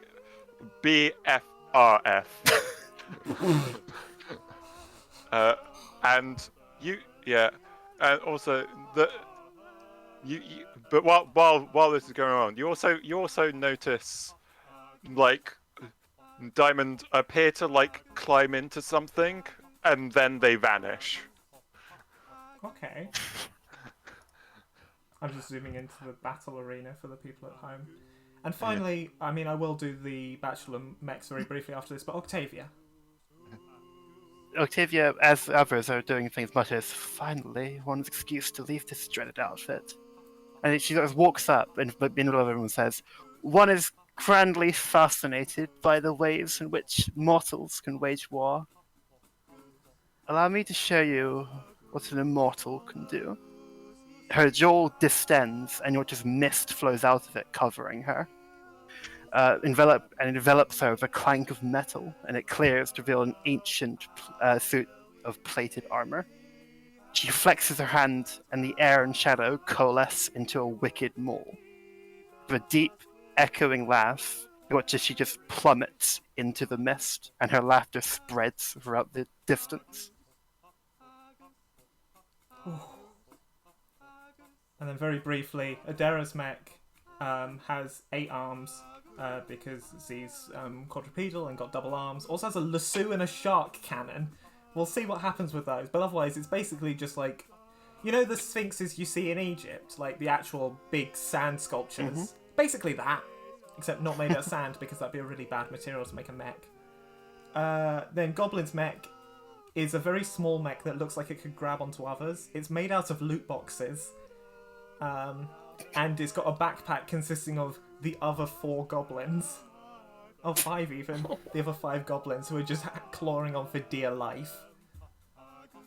And then finally Dante. Dante's mech is this big sort of like Hades looking thing. It's real heavy with painted red flames. Basically, it's from hell. You expect how this would work. And it can throw its hands. Literally, it can just throw its hands at enemies. And with that, we enter combat. The teams are the same as before. The new objective is to retrieve the bell from the goose. By any means necessary. At this point, a little health bar appears above the goose. It says Ares Goose of War in that Dark Souls looking font and has a full health bar. Yeah. Yes. One thing I'm going to say is, once Bill's finished chugging down his petrol, you see him kind of wobbly, kind of side to side, kind of clamber into his mech. Because, well, for the audience at home, E10 consists of 10% ethanol. Oh god. See if there's... No, this is the biggest area on the map. Otherwise I would, like... I'm tempted to... No, I can't be bothered to copy it either. This is your battle scene. It's not like we're going to do it very... It's not like it's squares on a map stuff. But we started with... We started with Goose's team. Yeah, we started with Goose's team because of the... whatchamacallit? +2 to cool that Goose has. Cool. Because Goose is hella cool, yo. I'm so sorry. As a reminder, if you go onto Roll20 and go into handouts, there is, I think it's called Battle 2 or something, that has the 4 problems listed in it. Yeah. The Goose will very much be using. Ares Goose of War, sorry, will be very much using. Yeah. But yes. Oh, sorry, you first?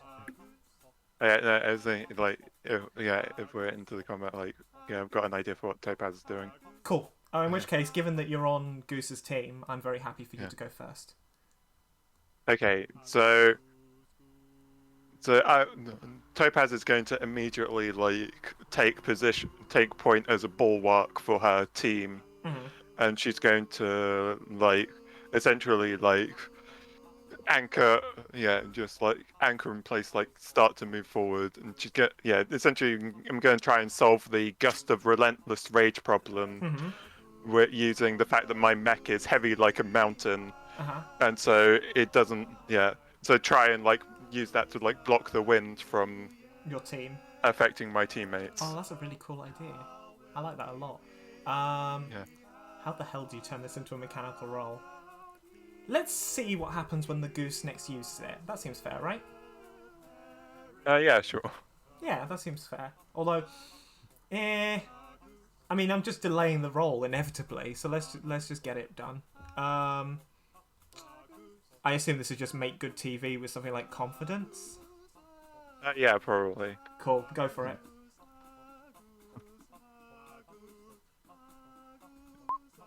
Yeah, sweet success. 9. You successfully you get into battle fortification positions essentially, and the goose attempts to blow you away with relentless rage, but just you don't budge. It's stressful, and it means you can't really move, except for like protecting the rest of your team. But you have successfully stopped the gust of relentless rage for yourself, for your team. You are. I put it in the wrong column. Sorry, I put it in the team 1 column rather than the team 2 column. Cool. Next on that team, let's go.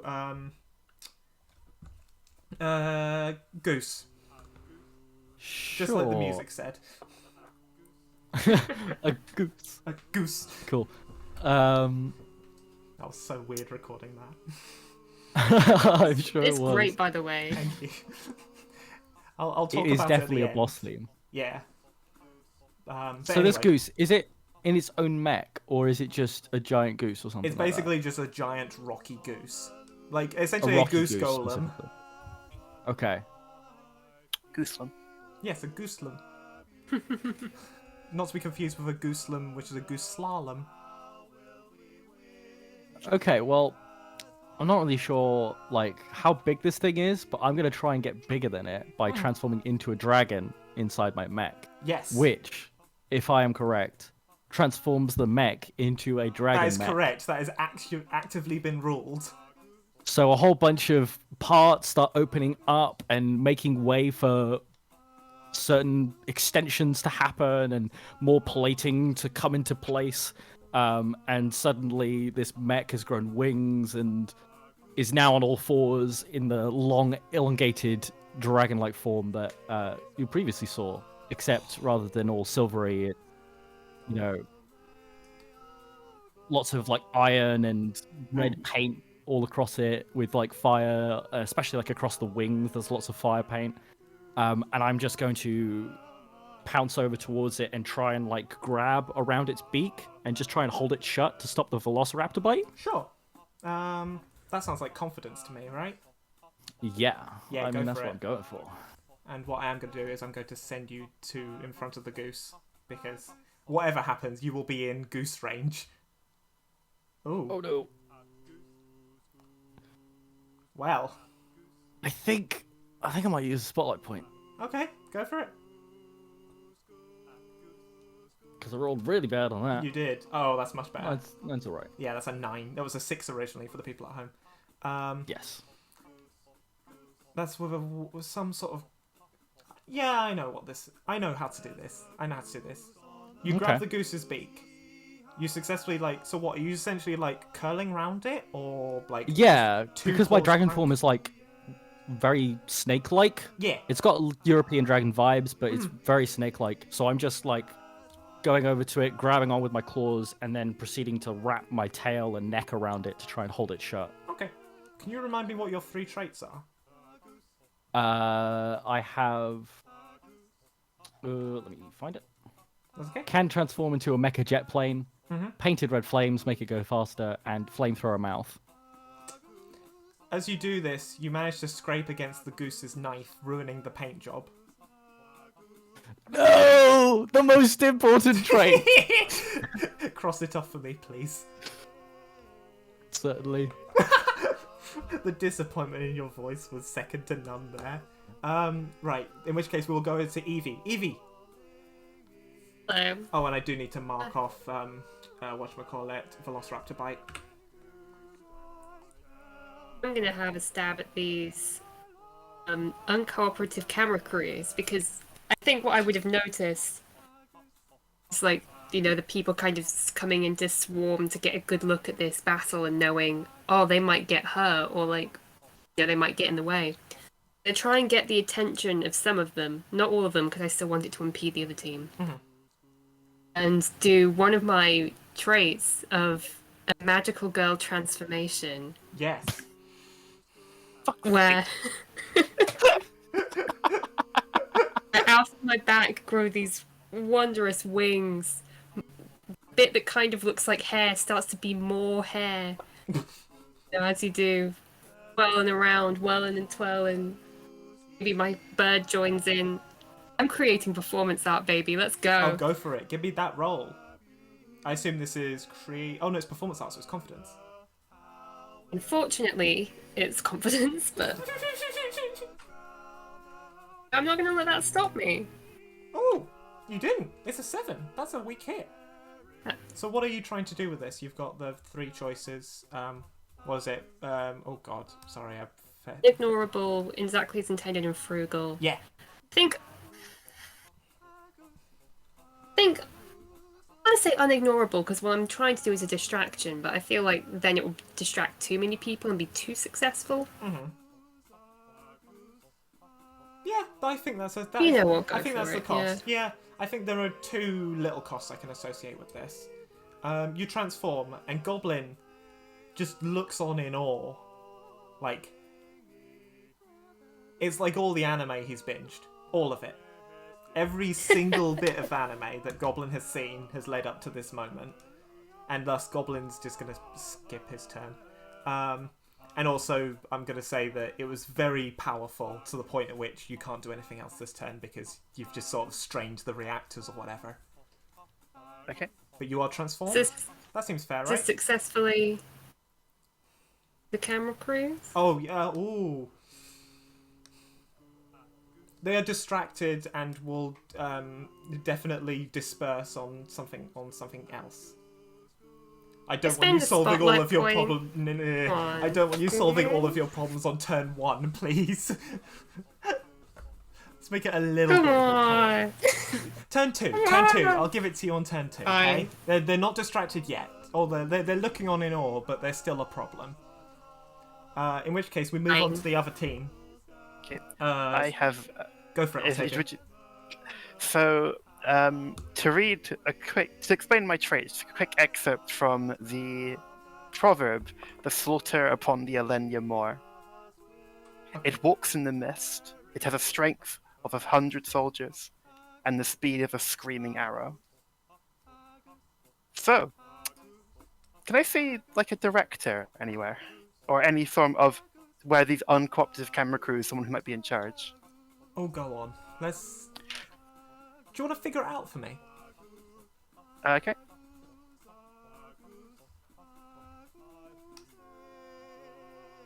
Oh, that's a good idea, Yeah. Hannah. I will do that. Well, yes, I found them. Oh, yeah, you found them. Sorry. Hannah's So- suggestion was to change uncooperative to distracted camera crews. So I will do that. So, I rise up from the mist behind the director. I place a plated gauntlet. I mean, are you going to ask the questions? I'm sure, like, okay. Given yeah, you've got 3, you may as well get more than just the director's location. So, can I spend one on that? Yeah, absolutely. You who's involved? The director who is stood like. Let me just draw a. Oh, I can't draw D for Dante. I'll draw I for director. Who's down here in the corner, just sort of with a megaphone shouting at a couple of camera crews over here. Okay, so who is involved? Can I ask what approach could help? For the general situation. For the general situation, sure. If you try to get too close to the goose will use some of his techniques. And like general misery and stuff, which I, in hindsight, should be doing more. But we'll get there. So what was the question again? What approach could help? So the approach you need is one that does not get you close to the goose. Yes, and then what's being overlooked here? What's being overlooked here? The fact you only.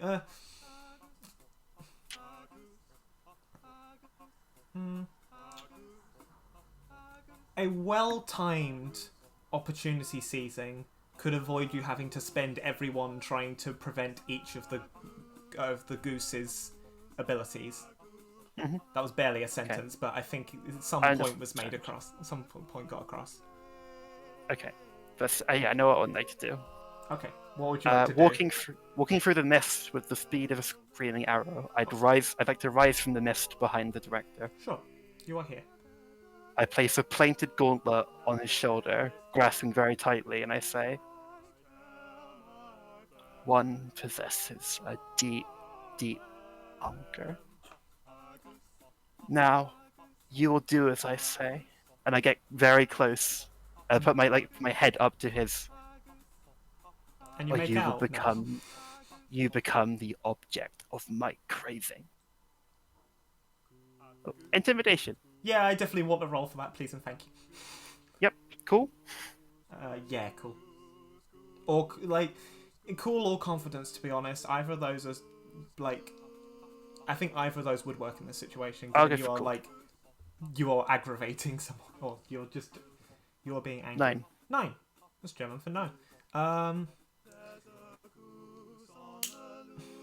What team? You're on the other team. Mm-hmm. So I can't just merge it into Evie's thing and call it you're done. Mm-hmm. I think you get to the same sort of position as Evie's got. So now the camera crews are both distracted by the fact that there's been this magical girl transformation. Well, And also- I could if the director is shit scared they've yet to do anything. Yeah. That's good by me. The director is just looking on with his megaphone or whatever, going ah, which is getting slightly picked up by the megaphone, which is going ah, but slightly louder this time. I should have just moved close towards the mic, but yeah, I consider that a 50% success. And if you get it again, the objective is fulfilled. Cool. Bill. Yeah. Bill is gonna. His mech is kind of swaying from side to side, and just like zigzagging as it moves. Like even though it's kind of staying still, it's just kind of wobbling around, like it's not on very good footing. And Bill, he's just gonna, in his rather drunken state at this point, he's gonna try to think of good music to play, which will distract the goose and also like pep up his team. God, do I have to play? But not two the pieces other of team. music? Okay, so you have to pick music specifically that helps your team and doesn't the other. So we have Dante and Octavia who are both old. And Adara's fairly old as well. Adara's so also in theory, fairly- so- like you could just go for old music. Yeah. Hosts Mars or something. Ooh. Oh, yes. The Planet Suites. Okay, so I guess the role is for trying to identify old music that would work here. I think. Yeah, I guess the role is for him trying to find the music. Go for it. So that sounds like a clever role to me, as you try to work it out effectively. And he is still shaken, so. Well, this is going to be interesting. Shaken, he's shaking. Nothing's great for Bill right now. 7. Damn, that's still a pretty good roll considering. The shaking condition's gone now. You successfully find a recording of Mars from the Planets. Unfortunately, it was recorded by a school orchestra, so it's a bit crap. They're kind of short on players. They still haven't found a trombone section. This is directly pulling from my own experiences. So it sounds a bit weak, but Topaz, Octavia, and Dante, Octavia, and Adara are pumped up by it, and they're all going to get +1 on their next roll. I think that seems fair, right? Actually, what's the prepare action do? It's yeah, I'm gonna pretend it was like a prepare, so they get a +1 because on a hit it would be a +2. Oh, a strong hit. Sorry, that seems fair. This was a weak hit, so yeah. Cool. All right, they're all getting +1 on their next roll. I'm just noting that down. Cool. Anything else? Although I guess that was most of your turn. Yeah, I think most of his time was just like his mech kind of swaying back and forth while he picked out some music. Wonderful. In which case we will go to now I have to think because it's Dante and Adara.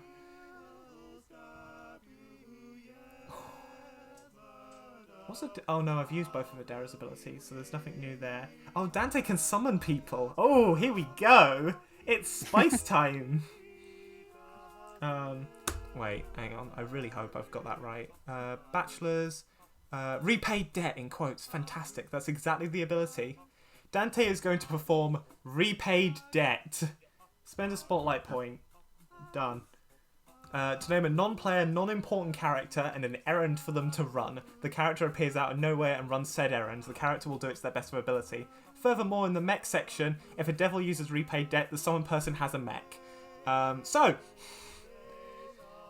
Dante is going to summon... Yeah, exactly.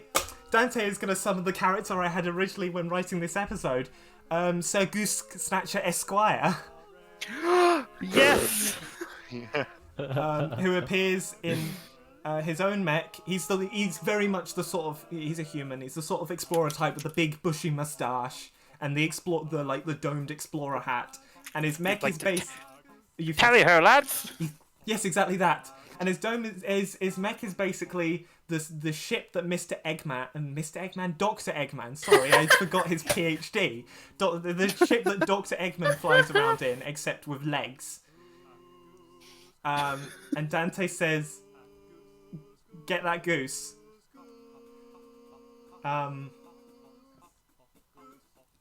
This isn't Topaz's team, is it? No, this is the other team. No. Oh, I do want this to fail, but in an interesting and funny way.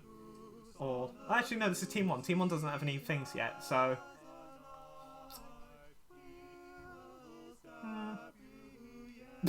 Yeah, that's the way to do it. Oh, that's perfect. So Sire Goose Catcher Esquire walks over to the goose in a sort of pompous, jolly way, and just whaps it on the back with a net. It turns out Sire Goose Esquire is not very good at dealing with big geese, just like regular-sized geese. But in doing so, manages to hit a nerve, and Oh no! the goose screams out in terror, and loses its voice a bit. Nice. The 10,000 honks technique is resolved for Team 1. And now I need to do Adera. I'm going to remove Dante's +1 because I think that was for the turn. Adera. What's Adera going to do? Oh, that's all I wrote for a mech piloted by a Sphinx. That's a bit of a shame. Also, at that point, Sire Goose Catcher Esquire pops out of existence. His debt has been repaid.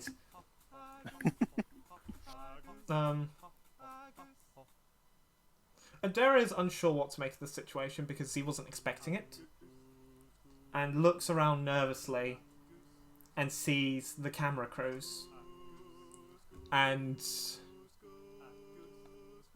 in a moment of stress and panic, is just going to run straight towards them in an attempt to knock them over. just in this big mech, checking stats. Oh, okay, that's surprisingly okay. But yeah, Adera's going to roll for it. Roll 2d6 plus 1 for the bonus. This is a confidence, make good TV roll. 5. Adera misses. Bonk. Hits the wall over here and is now shaken. Oh. Oh, bless. Poor Adera. Maybe one day he'll get something cool happen to observe. And no one has tried to flirt with Adera yet. Yep. And in which case we go over to the other team. Evie, Topaz, Goblin, Goose. I'm gonna let Goblin. Taylor Soldier Spy. Ah, yes, the newest movie, Evie, Topaz, Goblin, Goose. I'm gonna let Goblin have the first turn because she was waylaid last turn. Not sorry, that was cool as shit. I mean, for good reason. And because of this good reason, Goblin is going to grapple onto your mech, Evie.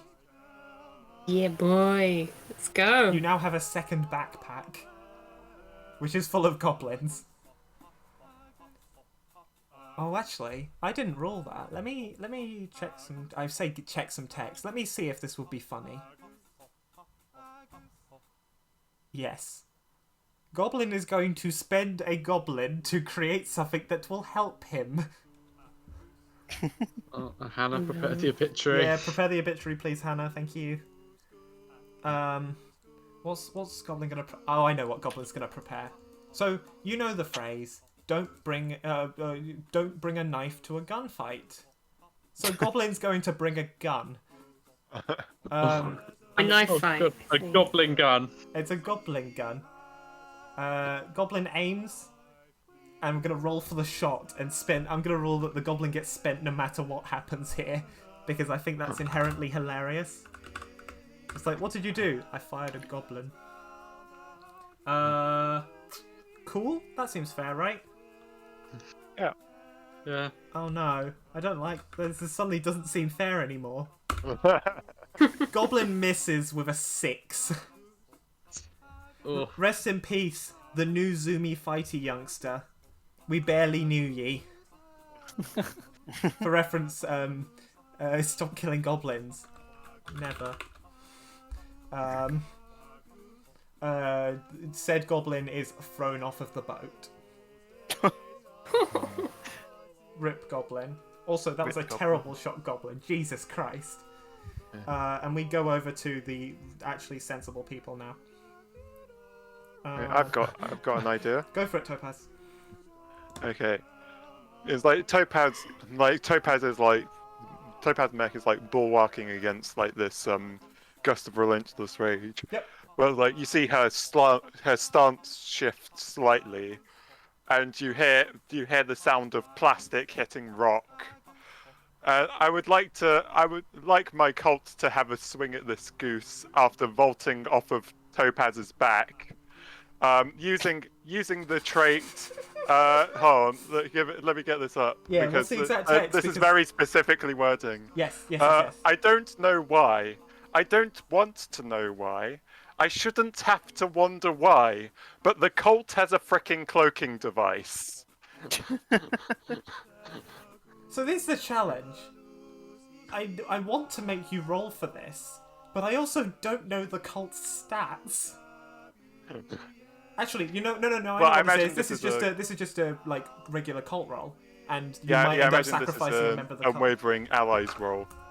Because I'm imagining a cultist is about to get removed. Yeah, I agree with this sentiment. I'm just quickly getting up the name for Hannah.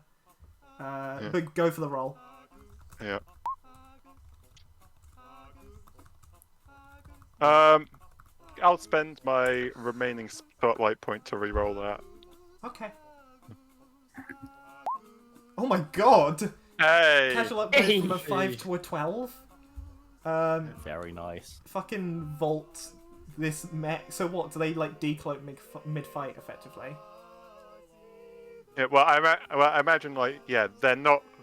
Well, no, they're cloaked, and I imagine that they're like cloaked the entire time, so the goose doesn't see them coming, and then you just hear this like the sound of like this heavy plastic box, probably with like this heavy plastic box with like about a human's weight in it, just smack across the goose. What's the aim of this? Just to like. Well, maybe we might be able to solve the 10,000 honks technique problem. Yeah. It was a 12, so I can't really argue with that. Yeah, you did like much to your. Actually, how does Goose, not the goose, how does Goose react to this? Given that you're currently curled around Goose's beak. While I make this edit. Sorry, describe me what Topaz is doing again. Yeet the mech. So Yeet what? the mech. Okay. Yeah. The cult mech, essentially, to be this precise. invisible mech has vaulted off of Topaz and smacked the goose.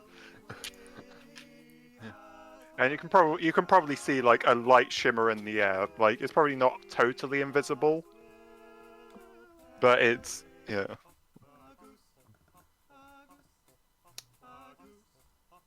I think Goose might just cling on for dear life. Can I get? Because I really don't want to let go. Can I get a Klingon I'm for scared dear... of the Velociraptor bite. Can I get a Klingon for dear life roll? Sure. Would that be Fight or confidence? freeze? Yeah, we'll go with confidence. It's making good TV. Oh Jesus, yeah, you're fine. Yeah, that's a 10 for those at home. Yeah, you use Klingon for dear life. If you dropped, I would have undone the Velociraptor bite success. But yes, you do that, and Topaz has acted, so we will go over to Evie. You have a goblin on your back. I'm having a thought. It's very difficult for me normally to do this, but I am having a thought. Yep. Sorry, I'm scrolling through the. If you like, I can move on to Goose first. Wait a sec. Yeah, I'm not. I wanted to see what the success was on a season opportunity. I think. might still try and distract the camera crews then, because I had a brief idea to steal this bell.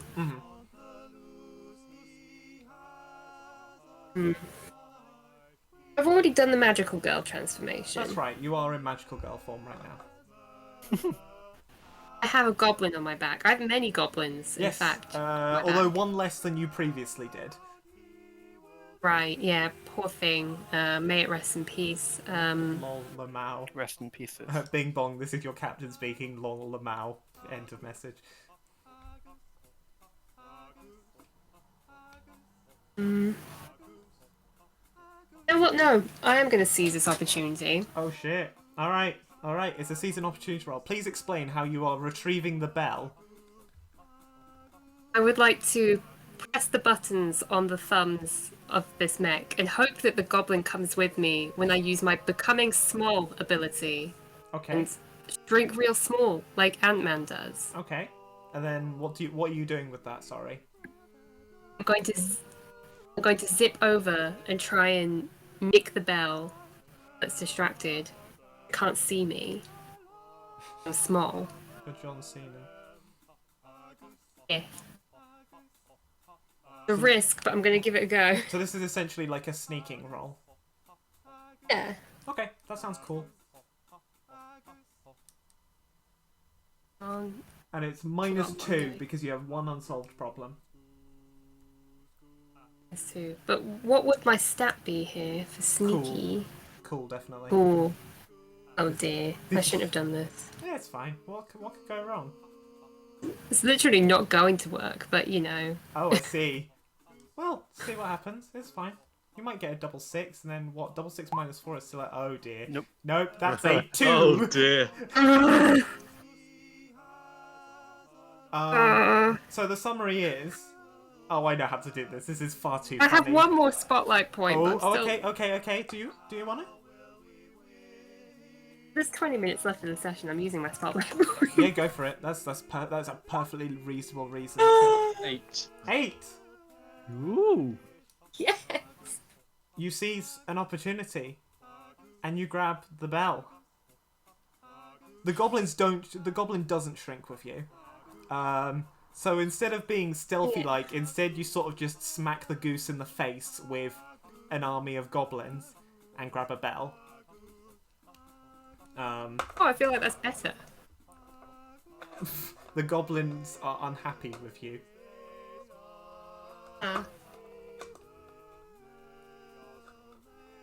Trying to think. There's meant to be a slight problem. Our relationship go down, maybe? Yeah, that's a good. Your relationship with Goblin goes down by 1. Oh no, it's Dante. Oh no, it's not Goblin. I just wrote Goblin on the Goblin sheet. Goblin's Goblin with Goblin goes down by 1. And at that point, I can stop the music because suddenly, as you take the bell, the health bar above the goose goes straight down to 0. And it turns 90 degrees and kills over. That's a real binary health bar. It was just one really big HP. One singular HP. Despite the attempts of the camera crews.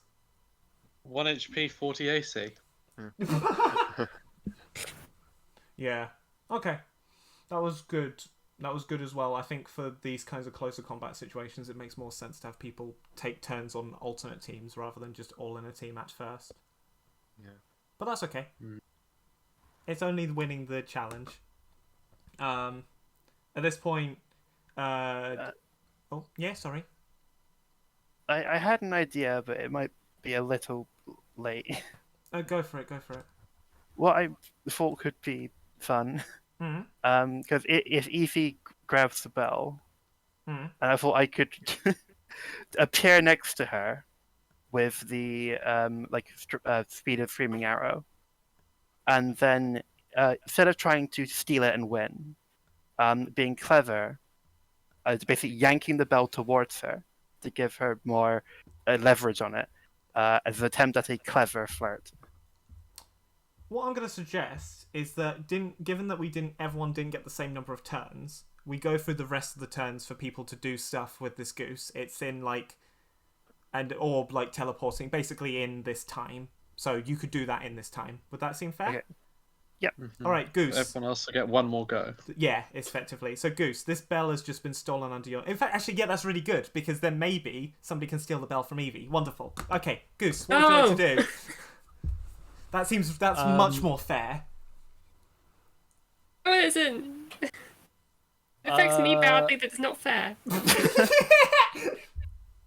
I mean, the goose has crashed down. Do I see anyone like going for the bell? Am I aware that someone might be stealing it? You can figure it out if you like. Okay. What role is that? Clever. And it's specifically the figure it out move. So you get to ask questions. Hopefully. Okay. Oh, good. Turn to dragon doesn't affect my clever. Yay. That's very convenient. It's only a -1 and not a -2. 7. Oh, you that's get a to wee ask kit. One question. One question. Is anyone going to go for the bell?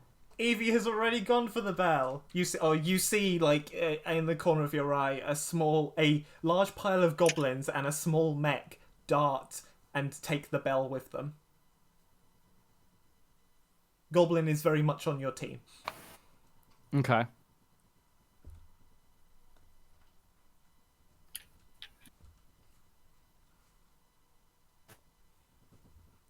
I'm just gonna be pleased with myself then, I guess. Cool. Make her pleased with yourself, Rob. No, I'm joking. Just like roll badly. You can't be pleased with yourself.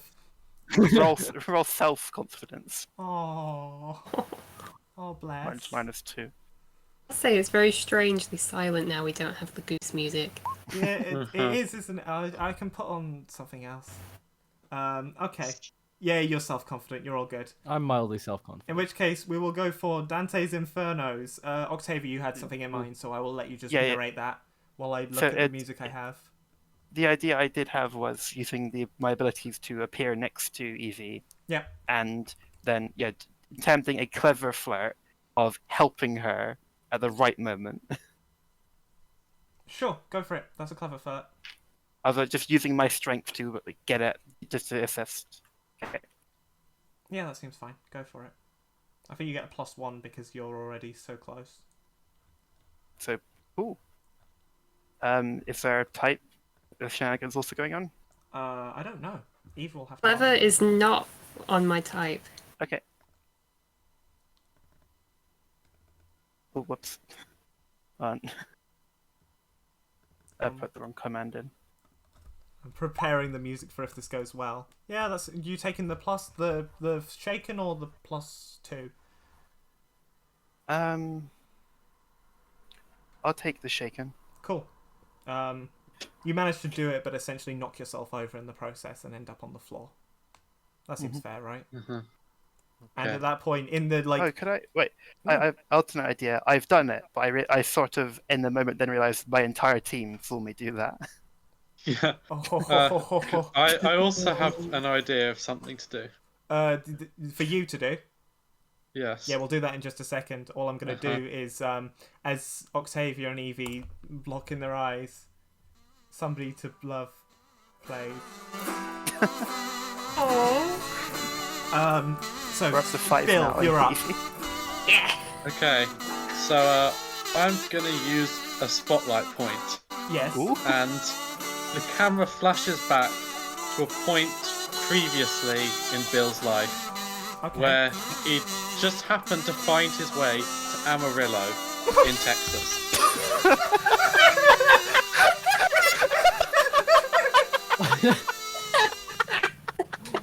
And while he was there, Oh god, it's he looping. competed- Stop. Keep going. he managed to find himself in the National Texas Rodeo Competition, Fuck's sake. and he found he had surprising apt for being a cowboy. Yes.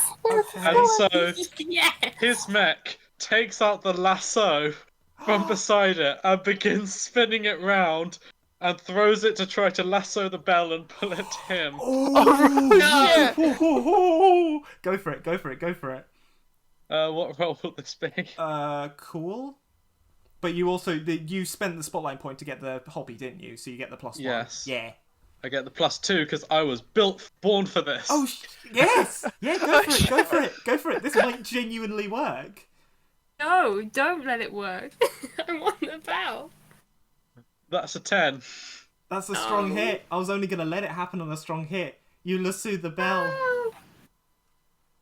The bell is in Sorry. your hands. Oh my god. Yay! Bill has the bell. Bill. Oh, I got it first. Well, Bill didn't see you get it. He just saw a bunch of goblins slap into yeah. because you're too small. At that point, like Dante and Adera aren't going to do anything because there's nothing really to be done. Their team has the bell. I probably still would do it alternating teams next time, but that was fairer in the end. So, you get to the end and you hear a little bing bong on the intercom as the goose disappears from existence. Well done, all. Oh no! Pop. Not again. Yeah. Never cultists, come on. Spend more cultists. It seems we've come to the end of this challenge. Wonderful, wonderful, wonderful. Come back up to the ballroom, and we will do the ending, and then you can have your evening dates, which we'll do very quickly because I'm aware of the time. I assume you all go upwards. Very salty. Yeah, I imagine like after the battle is done, you guys like see this like shimmer dissipate as this pile of brightly coloured plastic boxes, each with a cultist inside, like materializes into existence, and they kind of like you kind of like see them like pop the hatches on these like boxes that are like each coloured in the same way that their hair is dyed, and they just kind of scamper away. At this point, one of the camera crews, which weren't entirely dealt with, is just like, who would they? And the alarm sounds again for the third time today. Okay. Yeah, Topaz just gonna be okay. Can we at least make the intruder alarm a more pleasing noise, please? At that point, it changes to find somebody to love again. How big is the bell? Like a normal goose could hold it, so very small. Or what about a big goose? It was holding it, but very tentatively. So it didn't get bigger and oh well. No, it didn't Yeah, get bigger. but- The bell stayed the same I size. see it's a big bell. Yeah. But I mean, Bill just kind of rolls out of his mech onto the floor, like holding the bell, which is like still attached to the lasso, and just kind of stumbles back with the bell still attached, so the lasso just dragging behind him. Oh, it just makes a little like just married noises. He thinks about taking it, but is like, no, that's I'm being fair. Bill is drunk. He doesn't know what fair is. You get back to the thing. You get back to the room as you enter the ballroom. Sorry, the audience is applauding. Freya's like, "Well done, bachelors and contestants! What an excellent showing, particularly from our android friend who managed to do so much work. Yes, fantastic, fantastic. I'll be taking that bell from you now. Finally, this bell has been I returned. got the bell. Oh no, my bell! There's nothing could have been done to prevent this," says Freya, looking in the bell sadly. She puts the bell down. Bill gets really sad because he lost his bell. Aww. At this point, with not much time left, so Bill, or the Dante's Infernos, who would you like to spend your evenings with? Immediately Ooh. turn to Evie. Blushing. I guess. Yeah, sure. Freya's just like, yeah, alright. Bill, who would you like to spend your evening with? The bell.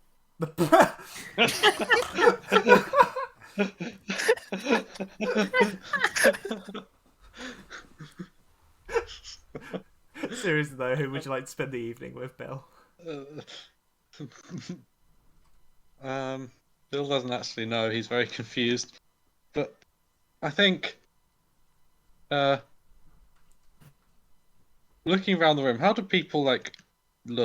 Like, is there anyone who looks sad? Like sad. I mean, Evie did look sad, I assume, given your bell stealing. Blah. Octavia looks a little shaken. But I think how does Goose feel? Because I don't really know Goose's romantic interests.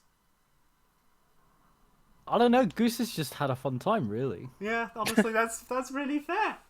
Adara is looking a little I bit didn't lost. come in with many expectations. And then you've got to buy a knife and then fight a goose. Yes. Amazing. Although you did get to fly a bunch, which was very cool. Adara's looking a bit sort of not sad, well, just sort of accepting of what's likely to happen here, given last time. Oh. Dante looks fine. He's too busy basking in victory. I think Bill is still pretty drunk. I think he's just gonna shout out, why doesn't everyone have a nice time together? I choose everyone. Freya's like, oh, not again.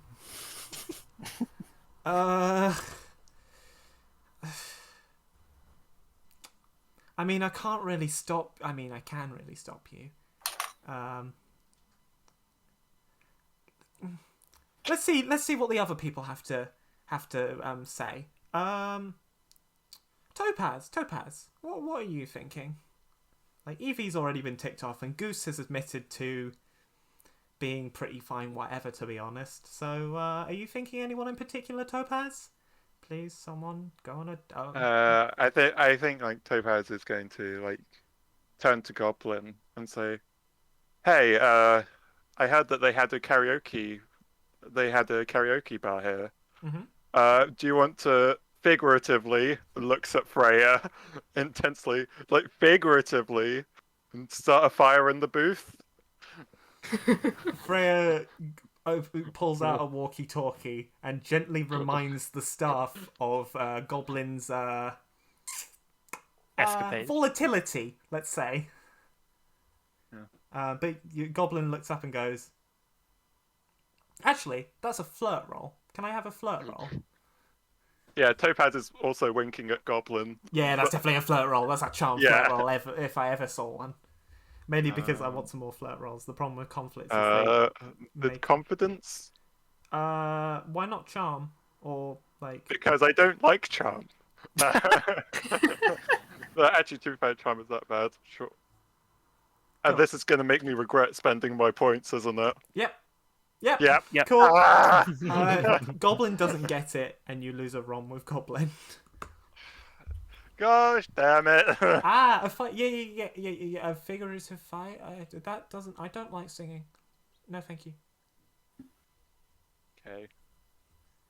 So I assume at that point it's basically Evie and Octavia and everyone else, given nobody else seems to have suggested otherwise.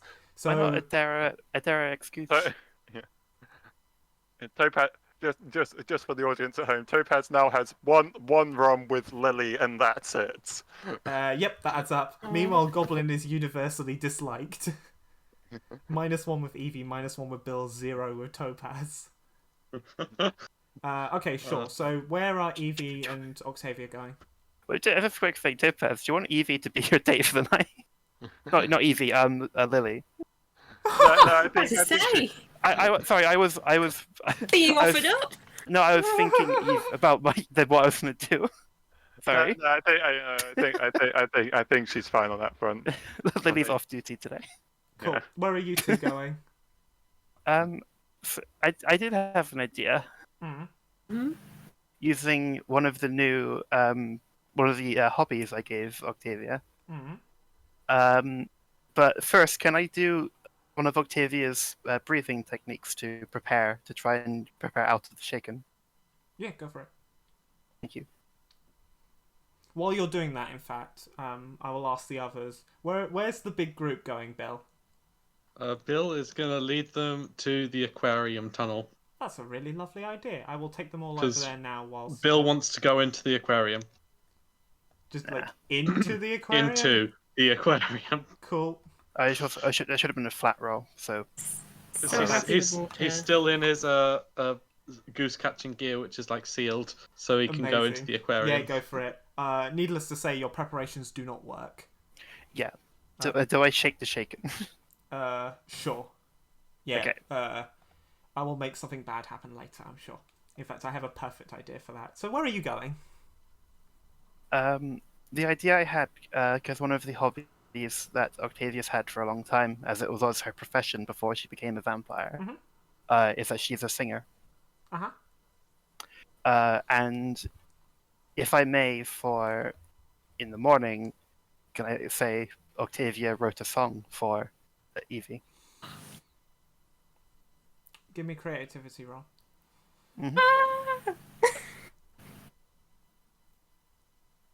Oh, whoops.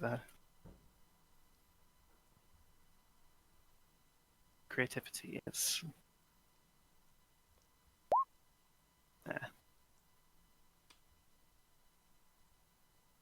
Okay. Noted. Where are you going anyway? Just no reason. Going to take it to the karaoke booth because Sure. that's singing. Where did I put the karaoke booth? I genuinely can't It's, remember. Top of near floor the- 10, Number minus 10. 2. 1, fuck, whatever. There we go. Okay.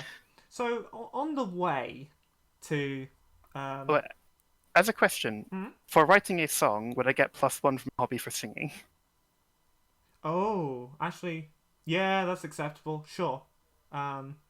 We'll resolve that in a bit because something Yes. interesting happens on the way. So, on the way, you take a slight detour, just, because you can, like walking through the restaurant, whatever. And then, are you leading, Octavia? You taking first, like, you pull it, essentially gently pulling Evie towards. Mhm. As you approach the karaoke booth, you step on maybe a loose floor tile or something like that, which explodes into a massive amount of purple paint. Who could have done this? We will never really know. Thanks, Topaz! You bastard. No problem. So, well, Evie is mostly unpainted, but your outfit is slightly Wait, painted. it's my Acme outfit! Oh god, yeah! Yes! Ablative branding! Ablative branding! God.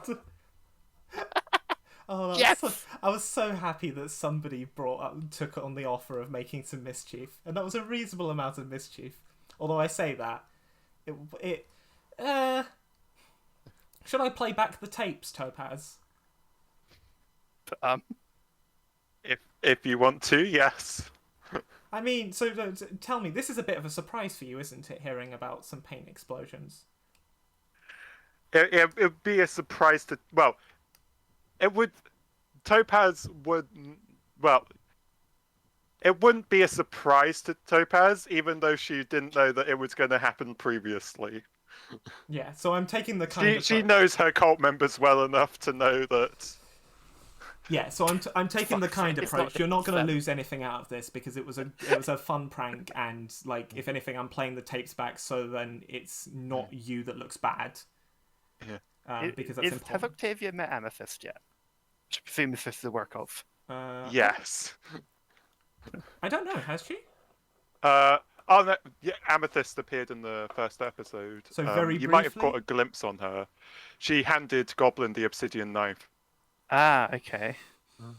Right. Can I roll clever to figure that out? Well, what I'll do first of all, the tapes predictably show a couple of cult members standing around that floor tile, gently cutting it off, filling the underside with paint, and then very, very gently placing the tile back on top. That seems like a fair description, right? Yeah, well, yeah. They also put a compressed air cannon so that when you step on the tile, it pierces the compressed air can, which is what makes the paint spray. That's a wonderfully thought out prank. Thank you.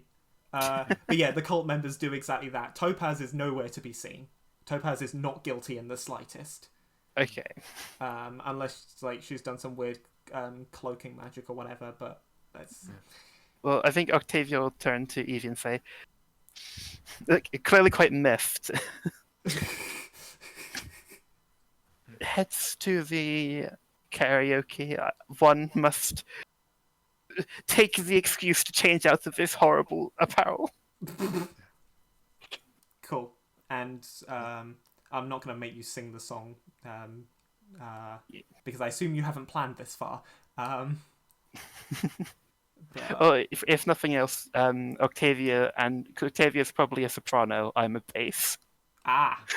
For nothing else. Yes, that's more than enough reason. In which case, we'll just assume that happens in the dark. You can have your ROM because you did well enough on a roll.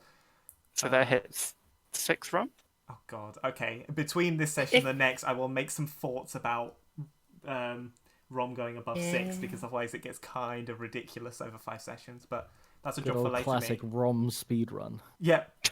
You're gonna love it. Yep. I can't remember how 6... high it went. Isn't 6 the threshold for you totally date, or is that 7? I think I can't remember. No, You'd have to check. It's either 6 or higher than 6. Yeah, that's Greater than 6, okay. cool. You'd need one more then. I might make it cap at 7 just for like interesting reasons. So you actually like go around. Maybe you can go for the ultimate polycule. How many people can you get high ROM with? Many. Okay. In which case, what we'll do, we'll just assume that happens, and that's all good. We'll briefly go to the aquarium tunnel and then end the session. So, Bill, tell me about the aquarium tunnel. What are you planning to do? Everyone's there. He wants to stroke the fishes. We all. Okay. True. So he's going to try to climb into the aquarium. Sure. There's a side entrance up here. Oh wait, no, that has pinged on the map. It's appeared perfectly on the stream. Perfect. But I assume you just go in and have a lovely swim and a grand old time, basically. Cool. And he's like beckoning other people in. Adara is like no. Dante, with his affinity for fire, is like no. Goblin sacrifices a goblin to build a scuba dive suit. Didn't they already have one? Not a scuba dive suit, I don't think. Oh! They had a just the mask. snorkel. Oh yeah, the little Mask, didn't snorkel. they? Nah, that's not going to help in a properly enclosed aquarium, and I just want to kill another goblin to annoy Hannah. So, at this point, Goblin pops into the gym and finds some bits and bobs of equipment and manages to manufacture basically a fishbowl that sits on her head. In doing so, however, in like attaching the snorkel to the fishbowl and generally like assembling it all and making the seal good, Scratchy, one of the goblins, that follow Goblin. Why did I call this Goblin? Is used as a test subject, and it goes a bit wrong, let's say. And now Scratchy the Goblin, rest in peace. Get on with it, Hannah. But yeah, Goblin happily joins you in the aquarium tunnel. What's Topaz thinking? So, first, we've established that we can enter the aquarium. Is there a ladder out of the aquarium? What an excellent question. I'm gonna say yes, because like sometimes sometimes staff have to get into the aquarium to like do aquarium things. Okay. Yeah. Other question: are there any pretty rocks at the bottom of the aquarium? Yes, I will just give you that for free. You are a rock expert. You will know the rocks. Yes. Topaz would like to do what she normally does to cope with being rejected. which is to go look at some pretty rocks. Oh. Topaz enters. I assume you're into the aquarium tunnel. Yeah, You yeah. find I've probably changed from my Acme Goose attire into normal hoodie and Yeah, black exactly. trousers. That's absolutely fine. It's needless to say the hoodie gets a bit damp, but that's life, isn't it? But yeah, you have a lovely time looking at some rocks, and you just you get some time to yourself. It's genuinely nice. It's good, isn't it? And then finally, I'm just moving the screen because that's better for the stream. Goose. I say finally. Oh, well, currently, Adara, Dante, and Goose are standing outside. Goose's main experience with water is that one time that he crashed a plane into a lake, That sounds like a which good may or may not be experience. where he got his name from.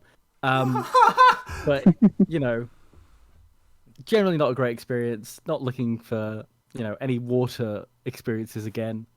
So it's just going to hang with Dante and Adara, Cool. I think. Do you want to do you want to try and flirt with them or something? Like, just generally, are you just pointing out Probably. fish? Probably. Okay. What would you like to do? Like, you're in the aquarium, you can just point out fish and stuff. Yeah, I'd probably start off by going and saying sorry to Dante for threatening him with a knife. Honestly, oh, sorry, I've got to lower my voice for this one. Honestly, mad respect. Mad respect. Yeah, you know, sometimes you just hold a knife in your hand and you just get this surge of Yeah, I get that. power. Lots of you that know? in hell. Lots of that. Nods along his, what we've shown to be knitting needles in his pocket, just sort of glinting in the light.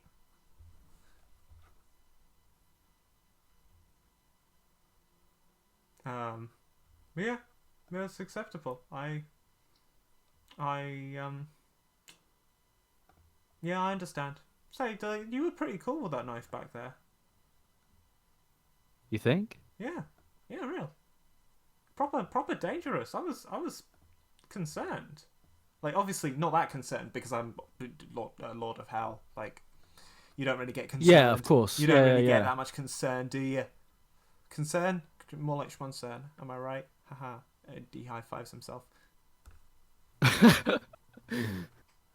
Well, I'm not going to lie. That goose costume was rather fitting. Is this a flirt roll? Sure. Go for it. I don't know what stat was this going to be.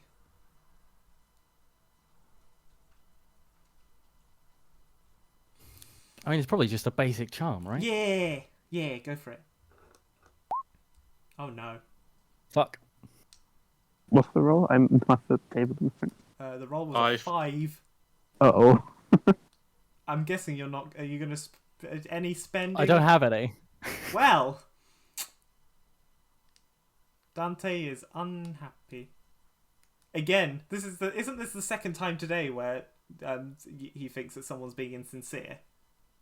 Yep. Yeah, I think it's more about yeah, him. it's the second time today, and also at the end of the last session.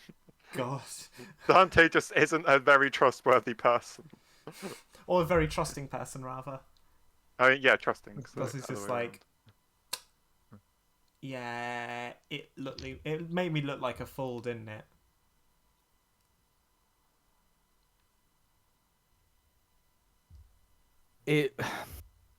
I'm gonna be honest. You know, it was a little bit surprising to see. Had me fooled. Not necessarily you fooled, but had me fooled for you being one of the defenders. I'm gonna go now. That's fair enough. I did threaten you with a knife. Imagine this being awkward. Well, it was nice meeting you. And he leaves. Nice meeting you too. Nice meeting you. Haha. Knives, That's all he knife, said. knife to meet you. Oh god, this is a sad note to end the session on because Adara's just there again. Yeah, again. Poor Again. Dara.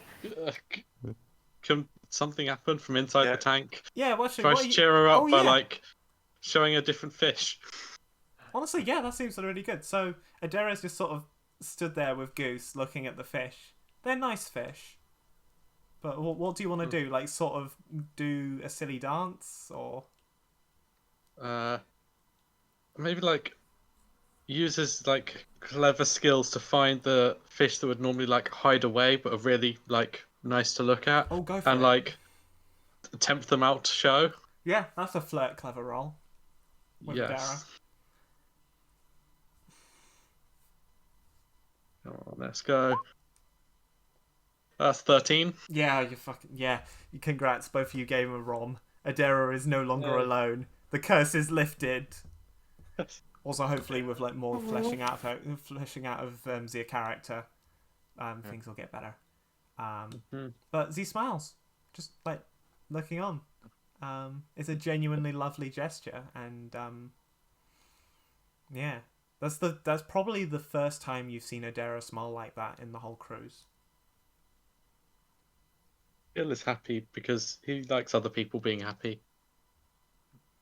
And on that slightly more positive note, I think that sounds like a good end to the session. Yeah. Unless there's any final last words. I mean, Topaz is going to have a stern talking to with her cultists afterwards. But Okay, cool. Well, that can be had off screen. yeah, that'll happen off screen. In which case, that was the end of episode 2 of Monsters on a Cruise Ship. Oh, actually, no. I've got to do the thing. Oh. I've got to do the thing. And at that point, bing bong, and the screens light up with Freya, who this time is not holding a bag containing a goose. And she goes, well, that was fun, wasn't it? Well, thank you for tuning in to the first live episode of Monsters on a Cruise Ship, and the second actual episode, but shush. Next time on Monsters on a Cruise Ship, will Evie and Octavia ever be separable? Will Topaz and Goblin become friends again? And will Adara see their time in the spotlight? Thank you for tuning in, and we'll see you next time. And the credits roll, and that is the end of the session. Woo! Woo! For real. Woo! Oh, that was so good. Oh, some of the things you did in quote-unquote combat, so good. Yeah. So good. Like, Uh, oh dear. I should stop streaming properly. Alright, thank you all for tuning in. Bye! Bye.